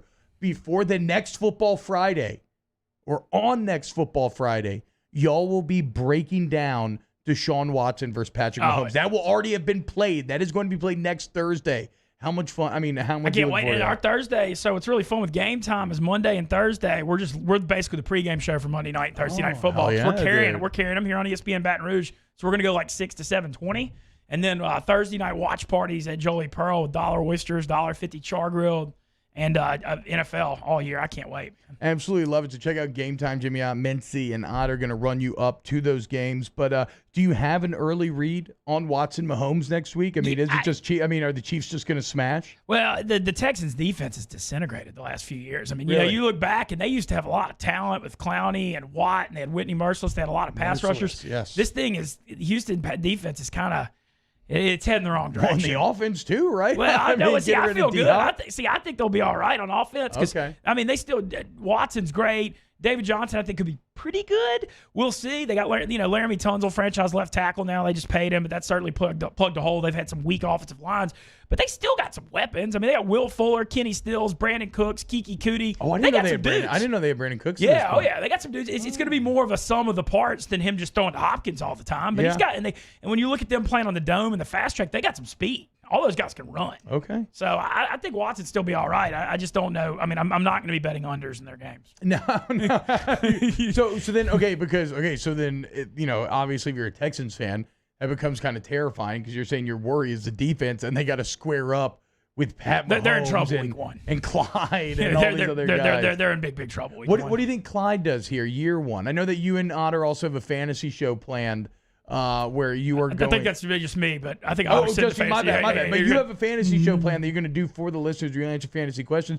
So, like a guy like Clyde Edwards-Helaire, how do you kind of view his value this year? Man, he's going I've seen him go as high as number 6 overall. It's a fantasy draft. So he went 8th in mine the other day. If it's a full point PPR, he's got incredible value because he's got Andy Reid loves throwing screens. Going back to Bryant Westbrook days. But as Clyde asserted himself in this weird camp where we can't really see. He's up against Darrell Williams, former LSU guy. Damian Williams opting out's the big thing. It just so it just opens up. And Clyde, the thing with Clyde, he can pass block. He can catch up the ball out of the backfield. His skill set, you see a lot of rookie running backs can't pass block. That's a big thing. He already can do, all three things. And so I think he should translate well to the NFL. I'm curious how many carries they're going to give him. Is it going to be like him getting 12 to 15 a game, or are they going to try to really run him? Yeah, I mean, right? There's no way he gets like 20 a game, yeah, right? I think you probably split the rushing workload between him and Darrell, but he'll always remain that kind of red zone threat. And like you said, PPR. That's the big thing, is the PPR thing. He'd be massive there.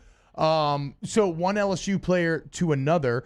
We mentioned the Saints trying to add Jadeveon Clowney. It feels a bit like a Cold War arms race between the Saints and the Bucs right now, heading into next Sunday.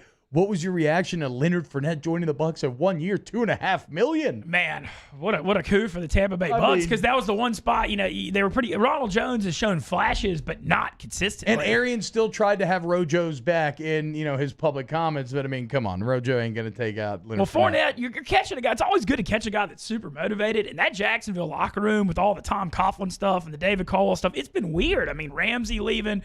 Fournette gone, Dante Fowler. It's just everybody's gone. They're a terrible organization. Look at the top 10 picks that they've had and what's happened to all of those top 10 picks in like the last decade. They're all either out the NFL or with other teams. It's been just a complete and utter failure in Jacksonville. No, it has. I can't believe they almost made the Super Bowl a few years ago. That's one of the most random aberrations I've ever seen. But Fournette's going to be so motivated getting out of that toxic locker room. And Fournette, I feel like they really ran him into the ground last year. Like he started out the year very explosive, but he was such a big part of their offense. He was like 30 or 40% of it that I think he was a little tired by the end of the year. One thing on Fournette, do you think he needs to be like 10 pounds lighter to be more explosive? I mean, I still do feel that like he used to have that breakaway speed and he doesn't have it anymore. But again, at that price point for the Bucs, who great cares? Guy. And he caught 76 balls last year. He's not bad. Everybody acts like he can't catch balls out of the backfield, but I mean, he caught almost 5 a game last year. He's evolved. He's evolved in that regard. So Brady throws the running back. We know that. The Cold War continues. The arms race between the Saints and the Bucs continues. All right, coming up next, we will welcome in Ben's partner in crime, the Ott Father himself. Lock of the week. He's in his happy zone. He's getting ready to head over to the Ruffinos. We'll talk to him next here on OTBOT. OTB, OT. In times of need, get a full list of phone numbers, websites, and other important emergency information on the Demco Stormwatch page at 1045ESPN.com. This isn't just another day. It's so much more. Kelly's life was put on hold when her auctioneer primary care doctor discovered a rare blood disorder. Her doctor connected her to an auctioneer care team of cancer, heart, and kidney specialists. With multiple primary care locations around Baton Rouge, same-day appointments, and online scheduling, we're relentless about keeping you healthy. Auctioneer Baton Rouge, innovating healthcare for Kelly. Oh, hey, what's up? It's Big D and Bubba, 100.7 The Tiger Morning Show. We'd love for you to join us every weekday, 4 a.m. till 9 a.m. Yeah, everything you want in a show. Country music. We got laughs. We got celebrity in-studio guests. We just need you. Join us every weekday morning, 4 a.m. to 9 a.m., right where it all started. That's right. Louisiana's country station, 100.7 The Tiger. Gulf Coast Office Products is a nationally recognized Savin office equipment dealer based right here in Louisiana. Over 100 employees strong, Gulf Coast has the boots on the ground to support all vertical markets, from education, engineering, legal, and finance. With the latest in office technology, from desktop to production segment units, Gulf Coast and Savin have the perfect fit for you. Call 225-756-2644. That's 756-2644 for Gulf Coast Office Products. To all of our heroes working on the front lines of this COVID-19 pandemic, your bravery and selflessness represent the very best of us, and we want to say thank you. I'm asking everyone around the state to join me in celebrating the heroism of our healthcare professionals on the 19th of every month at 1900 hours, that's 7 p.m. Write a note of appreciation, make plans to donate to charitable organizations, or say a prayer. To learn more, visit 19thanks.org. Thank you, and God bless. I've been doing business with Luba for 25 years. They're dependable, trustworthy. It's just the attention to detail with our clients.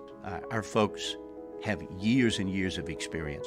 They're highly trained professionals. But many companies have that asset. What I'd like to think makes Luba a bit different is that we use those talents in a way that truly is dedicated to serving the needs of the folks who depend on us.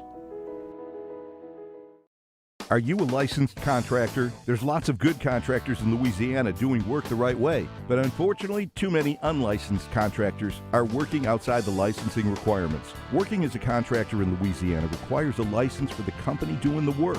The Louisiana State Licensing Board for Contractors wants to help you get licensed to allow you to conduct work legally. It's not difficult to get the license. We can help you. Go to lacontractor.org for more information. Licensed contractors, it's the law. At All-Star Toyota, you get it all. If you're in the market for an all-new Toyota vehicle, come see our friendly and knowledgeable sales team at All-Star Toyota. Located in Baton Rouge at the corner of Airline and Goodwood, we've been serving our community since 2005 by offering a large selection of new Toyota cars, trucks, and SUVs. Get behind the wheel of your dream car and take a test drive at All-Star Toyota today. Here at the Big Squeezy, we continue to serve the Baton Rouge and Southeast Louisiana areas during these troubling times. We are dedicated to providing you healthy food items to help you live your best life. From our cold-pressed juices to our delicious smoothies. Let the Big Squeezy keep you going. Stay active, stay happy, and let us help you stay healthy. Visit us at our locations and also inside of Alexander's and Mathern's grocery stores or online at thebigsqueezy.com.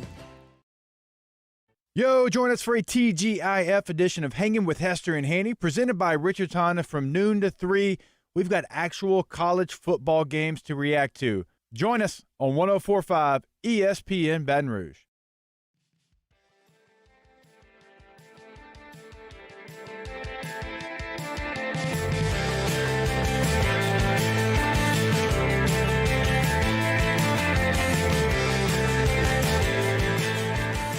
OTB OT with T-Bob Hebert, ESPN Baton Rouge, New Orleans, Alexandria. What up, what up, what up, what up? Welcome in. Hour number 3 of OTB. We're talking to Jimmy Ott here, I believe. I'm seeing Musso laugh back there. I don't know what's going on. We tried calling out, he didn't answer, but I think he just called in. It is Football Friday. Let's go to the man who is probably the best dressed on the staff, I would say. Definitely the guy whose brain you want to pick if you want to party or gamble. And that is the Ott Father. Blessed be his name, Jimmy Ott. Otter, what's up, dude? Hey, T-Bob, what's going on? Little bit of a malfunction with my phone. But yes, all the good. wardrobe today provided by Harper's Haberdashery. Oh, there you Yes, go. Indeed. Okay. Nice play. All right. Yes. Also, Hey, shout out Carriages. So bring my bad.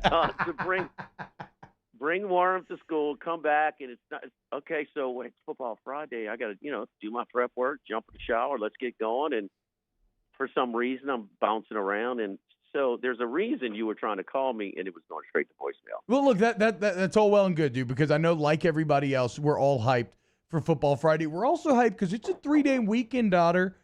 You, like I said, are a party savant. How does the Oddfather handle a 3-day weekend? Well, a little bit different tomorrow. So EJ and I are going to hang out. I'm going to take him driving around town after school today because he's got a driving academy in the morning. So Okay. he's a little nervous. Okay. He's not fearless like his dad. He's very, very cautious. And Oddfather could not wait to get a license, I imagine, in high school. Oh, bro, we were driving motorbikes on the road for a long time before we got it. How old? Yeah. How old were you when you were taking dirt bikes to the road? My first dirt bike was in 5th grade. Oh. So, yeah. In New Orleans. On the West Bank, Okay, had a lot of trails, a lot of tracks, but we also, we used to go in Brechtel Park and bait the security guy to chase Mr. LeWoods. We'd roll through, so just kind of having a little fun. But just a little good old-fashioned mischievous fun, dude. All right, Yeah. so it sounds okay. It sounds like y'all are gonna have a solid father-son weekend. Do you have some picks for the listeners? You got 3 plays for us today? Yeah, I do, T-Bob, and it's just a little bit of an angle. And you've been in bowl games now. Some were really big, but did y'all ever play in like one of these bowls where it wasn't a great season? You kind of so excited to be there, kind of questionable enthusiasm. Yeah, I think that. I mean, definitely the Capital One Bowl that we lost to Penn State felt a little blasé. Oh, there's no doubt. I was at that game, and we got interested for about 5 minutes, took the lead, but Penn State was not that good, and they controlled that game for most of it. Yeah, I and then agree. they had all the weird weather stuff where like the field was just a cesspool, essentially like a sewage pit. It was just disgusting. Those plotters. Do you remember how they were trying to during the commercial timeouts? Because I was at the game too. Worm was there with me too. Yeah, we were nice and dry. So that's what they use on turf races and with the horses.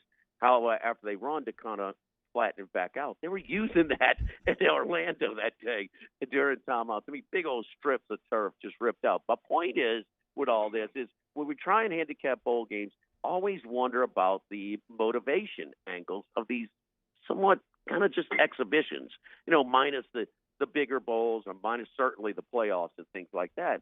And one angle that I always use, okay, is I know that the the military schools are going to be excited to play. Yeah. I know that for a fact. Army has won and covered their last 4 bowl games. Navy has won and covered 5 of their last 6. So they're 9 of their last 10. They play this weekend. What is the preparation? I know Worm's doing it right now for high school. They're going to practice, but Dad, are we going to play? Are we going to play? What was it about when we were trying to figure out if anybody's going to play? About 2.5 months ago, some guy up big with some military, some corporate, he says, one game we're playing is Army Navy. Yeah. You can book it. Oh, We're yeah. playing. Okay. Army and Navy will be ready to play this weekend. That's my point. So I'm going with Army on Saturday, and I'm going with Navy on Monday night. So it's an old angle that I'll use. So kind of same thing, not bowl games, but somewhat similar when we talked about. And you know what the other thing too is? Check out their list of opt-outs. Zippo. Yeah. They're not opting out. Not those guys. So I'm going when you got things unknowns and disruption in preparation and it's compromised. I think the military school is going to be okay. Okay, I'm going so Army has Middle Tennessee tomorrow at 12:30. What's the spread on that game? I got to pick it up. It's moving all over the place right now. So I will get it in a second. Yeah. Look, Otter. I want to tell the people to play. I'm trying to give just an idea of the numbers here, but so Army over Middle Tennessee, and then Navy is playing. Am I reading this correctly? Navy squared up with BYU on Monday night. Yeah, Monday night prime time. Okay, perfect. They kind of threw that thing together, kind of last minute because Miami and Florida State used to play on there. It was Jameis Winston's first game against Pitt. They looked so good, and there's been some others on it, but good for BYU and Navy for filling that slot. And they're playing the 2 military schools on the road, and Army and Navy is BYU, and then the rest of their games are at home in Provo. Oh, so they've got people, So they've, that's the life of an independent. That's where Notre Dame should have been if the ACC didn't sort of bend over and say, "Oh, come on!" And you know what? Hey, maybe a championship game, you could take our spot in the playoff as well. So I mean, look, I love that the ACC did let in Notre Dame though, because now we're probably going to get Notre Dame Clemson twice, which I think will be fun in and of itself. Also, I like that Clemson at least has some sort of challenge as they attempt to make it back to that playoff again. Even the Clemson fans are excited about it. Yeah, no, I agree. exactly. I agree. No, they for sure. And so I get that. But what if they go to the ACC championship game where a spot in the playoff is on the line and Notre Dame wins? Good. Great. I would love nothing more. Like, let's go. That's fine. I don't understand why we ding Notre Dame so hard, but don't ding Oklahoma as hard. I mean, what more success has Oklahoma had on that stage than Notre Dame? Sure, they had a close game against Georgia. Like, great. No. Oklahoma is. I mean, I don't see why Lincoln Riley gets a pass for that pathetic defense that they roll in every year. I mean, they give up 50 points a game in the semifinal. I mean, come on.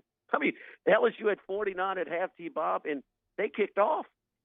We didn't even get the ball.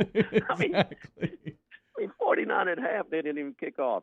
All right, I'm also going to go with one baseball pick tonight. Okay. And, all right, the Bryce Harper, about a week and a half, 2 weeks ago, he said, "Man, we got to win 9 out of 10 to get back into this thing." Well, they won 10 out of 11, and the bats are on fire. They really are.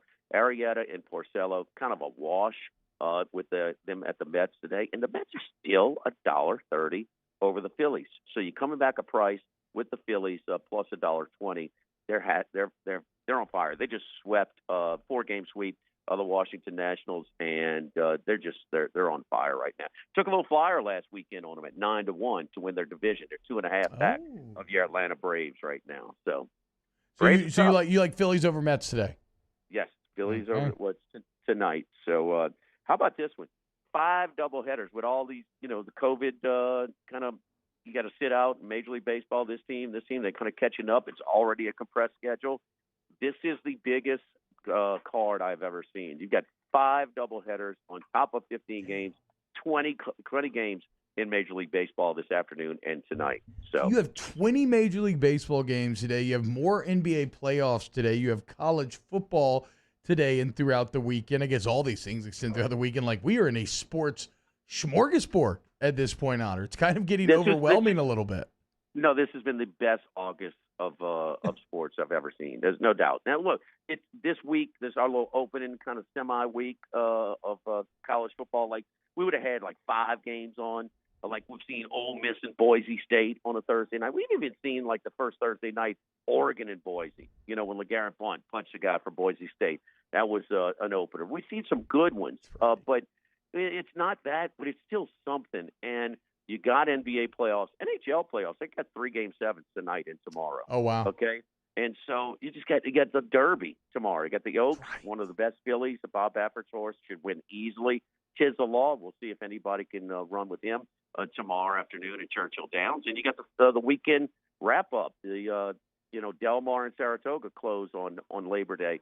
A U.S. Open is playing. Some big names are out, especially in the men's draw. But you got all this stuff, man. That's all the stuff. In September figures to be just as big of a month. And they've set records for August as far as the only thing you don't have is preseason NFL football. Yeah. So what is Otter putting on the ponies this weekend?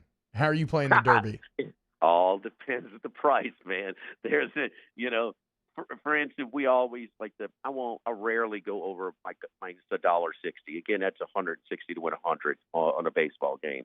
But there was a line that went out that was minus $480. Okay, $480, 48 to win 10, 480 to win 100, and it was cheap as can be. And it went up to 1,800 when the Clippers and the Nuggets series line. And you saw last night that the Nuggets are dead. Yeah, they feel that way. That was a dog series. They were dead. The Clippers are rested. I mean, it's kind of like watching the NCAA baseball tournament, and they have to go 22 innings the game before you and use all your pitching. You know, I mean, they have no chance. Beverly's back as well. He'll pest on Jamal Murray. Murray's not scoring 40 once and 50 twice in the series like he did against Utah with Beverly available now. It's got sweep written all over it. And how about this too? Budenholzer, you got these guys these players that might be great regular season players, but not postseason players. Same thing with coaching. Mike Budenholzer now is down 2-0. This would be the 3rd time if they don't come back against the Heat that he's gone down as a number 1 seed. A number 1 seed in the postseason. Once with the Hawks, and then now will be twice with the Bucks. And I just don't see, the crazy calls at the end, the phantom calls at the end of the Heat game 2. Okay, what's lost in that is the Heat led from gate to wire in a bounce back spot of Milwaukee. They had to win that game, and the Heat just controlled it. It's a bad matchup. 5 points again tonight. That's worth taking again with the Miami Heat, and I would lay $1.55 in the in-series price for the Heat to win the series. Boom, there you go. The Oddfather getting you ready for the weekend, making you a little money. Football Friday coming up. Otter, you have a great day, man. T-Bob, love you, baby. You're the best. Always good to see you on Thursday night at Jolie Pearl. Yes, tell Worm I said what's up. All right, that is Jimmy Ott. Let's close the show next, and Dear Murphy going to stop by. He's been on this Jadeveon Clowney story. Let's get the latest from Nadir coming up next here on OTB OT. OTB. Off the Bench, hanging with Hester and Hanny. After further review and more are all live daily on the 104.5 ESPN Baton Rouge YouTube channel. Subscribe now to interact with us inside the live chat driven by Bayou Ford.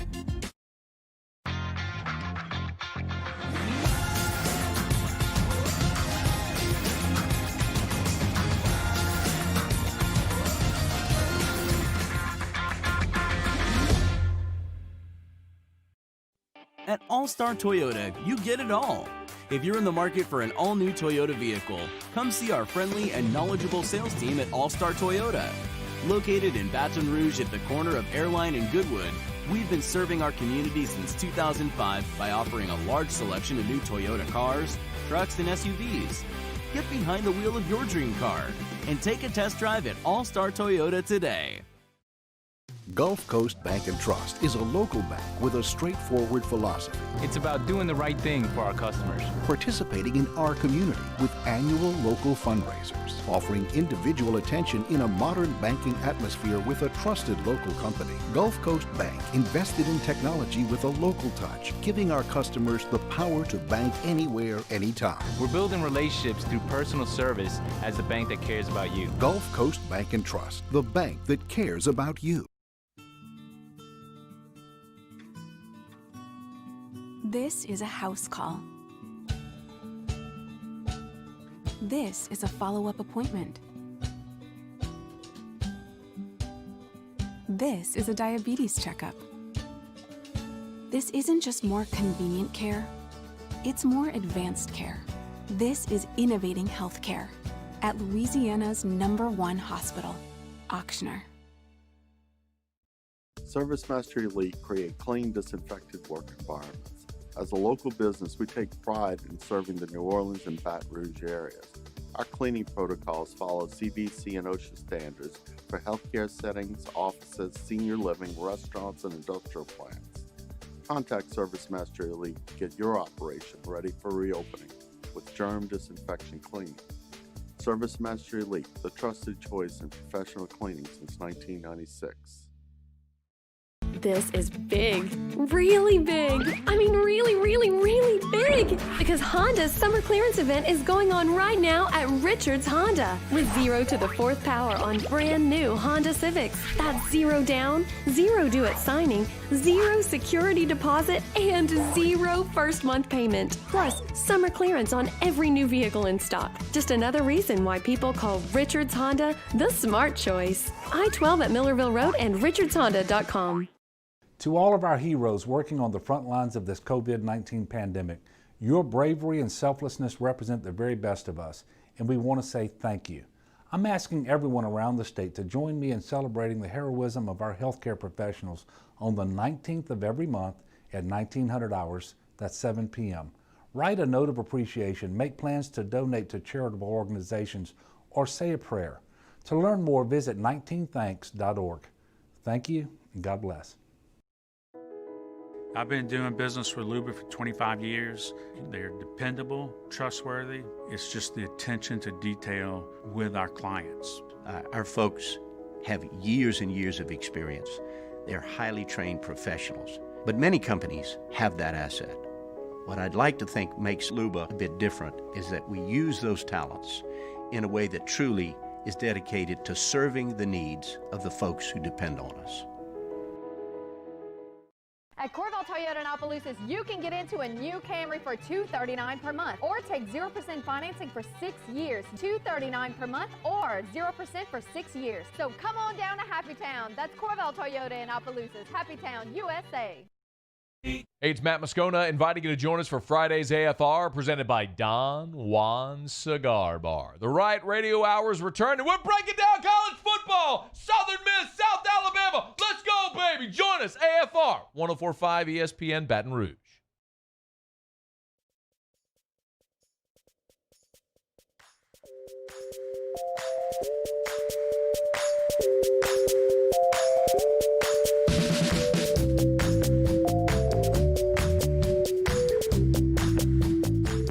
OTB OT with T-Bob Hebert, ESPN Baton Rouge, New Orleans, Alexandria. Welcome back, OTB OT. Right now, it's my pleasure to welcome someone who I've followed for quite a long time on Twitter. That is Nader Murphic. He's been grinding his way up.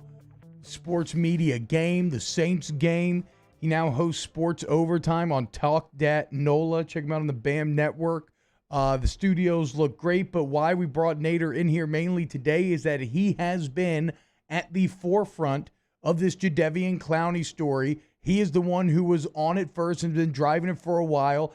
Nader, what's going on, man? When did you become, and thank you for joining us, but when did this become serious between Clowney and the Saints?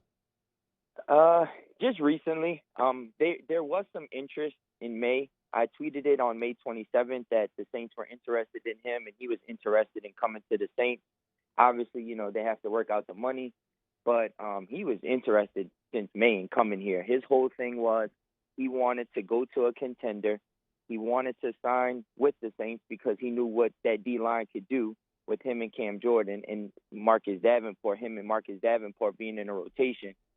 And so he knew back then what he could do with the Saints. And so, you know, Tennessee has been in the mix. The Saints have been in the mix. You know, Seattle in the beginning was in the mix to bring them back. But ultimately, you know, it's between the Titans and the Saints. And right now, and based on what the source told me yesterday, he called me up and said, listen, I just talked to Clowney. I just talked to his agent. Clowney wants to come to New Orleans. He's asking me to look for real estate for him in New Orleans. And so that's huge right there, being that a guy wants to come to the Saints and he wants somebody to find him a place to live. You know, it's just right now they're working out the final stages of the contract. That's what I was told yesterday. But the Saints definitely want Jadeveon Clowney for sure. Yeah, some reports that I read this morning too, Nader, is that they're actually doing, it's almost like college. They're like sending a coach to Houston to try to convince him. Do you have any idea where the hangups are monetarily, like what that number looks like? The last thing that I was told is that, you know, well, before in May, he was looking at like a $16 million number for a one-year deal. Now it's more like, you know, 10 million. I think, to be honest with you, T-Bob, I think that it's going to be kind of shocking when the numbers come out if, you know, once he signs, because, you know, people were expecting him to get 16 million. I'm thinking 10 million, but I think it might be even less than 10 million, man, to be honest with you. Well, it would make sense to kind of do like a Fournette type deal, right? Maybe you do like a lower base, but then you give him a lot of incentives to try to earn. Nader, how are you feeling? And we got about a minute and a half left here, but how are you feeling going in to Saints Bucks next week? It feels a bit like a Cold War arms race right now. Leonard Fournette, maybe Clowney entering the mix. How are you feeling? Oh man, I'm excited. I'm excited for it. I think that, you know, obviously the fans not being in the stadium kind of sucks, but I think that, you know, the Saints and Bucks, obviously this move for Clowney is basically a corresponding move for them signing Fournette, the Bucks signing Fournette. So I think that Sean Payton is playing chess with the Bucks. He knows what's at stake. He knows Tom Brady is coming into his building next week, and he wants to get all the pressure on him as possible.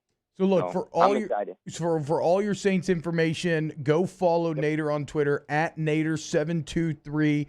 Check him out on Sports Overtime on Talk That NOLA. Wednesdays at 7 p.m.? Yes, sir. Okay, there you go. But yeah, trust me, great Twitter follow if you're a Saints fan. And just so they know, T-Bob, if Clowney signs with the Saints, we're going to try to have Clowney on our show next Wednesday. So y'all stay tuned for that. Absolutely. Love it, man. We'll keep having you on as well, and we'll keep following you as well.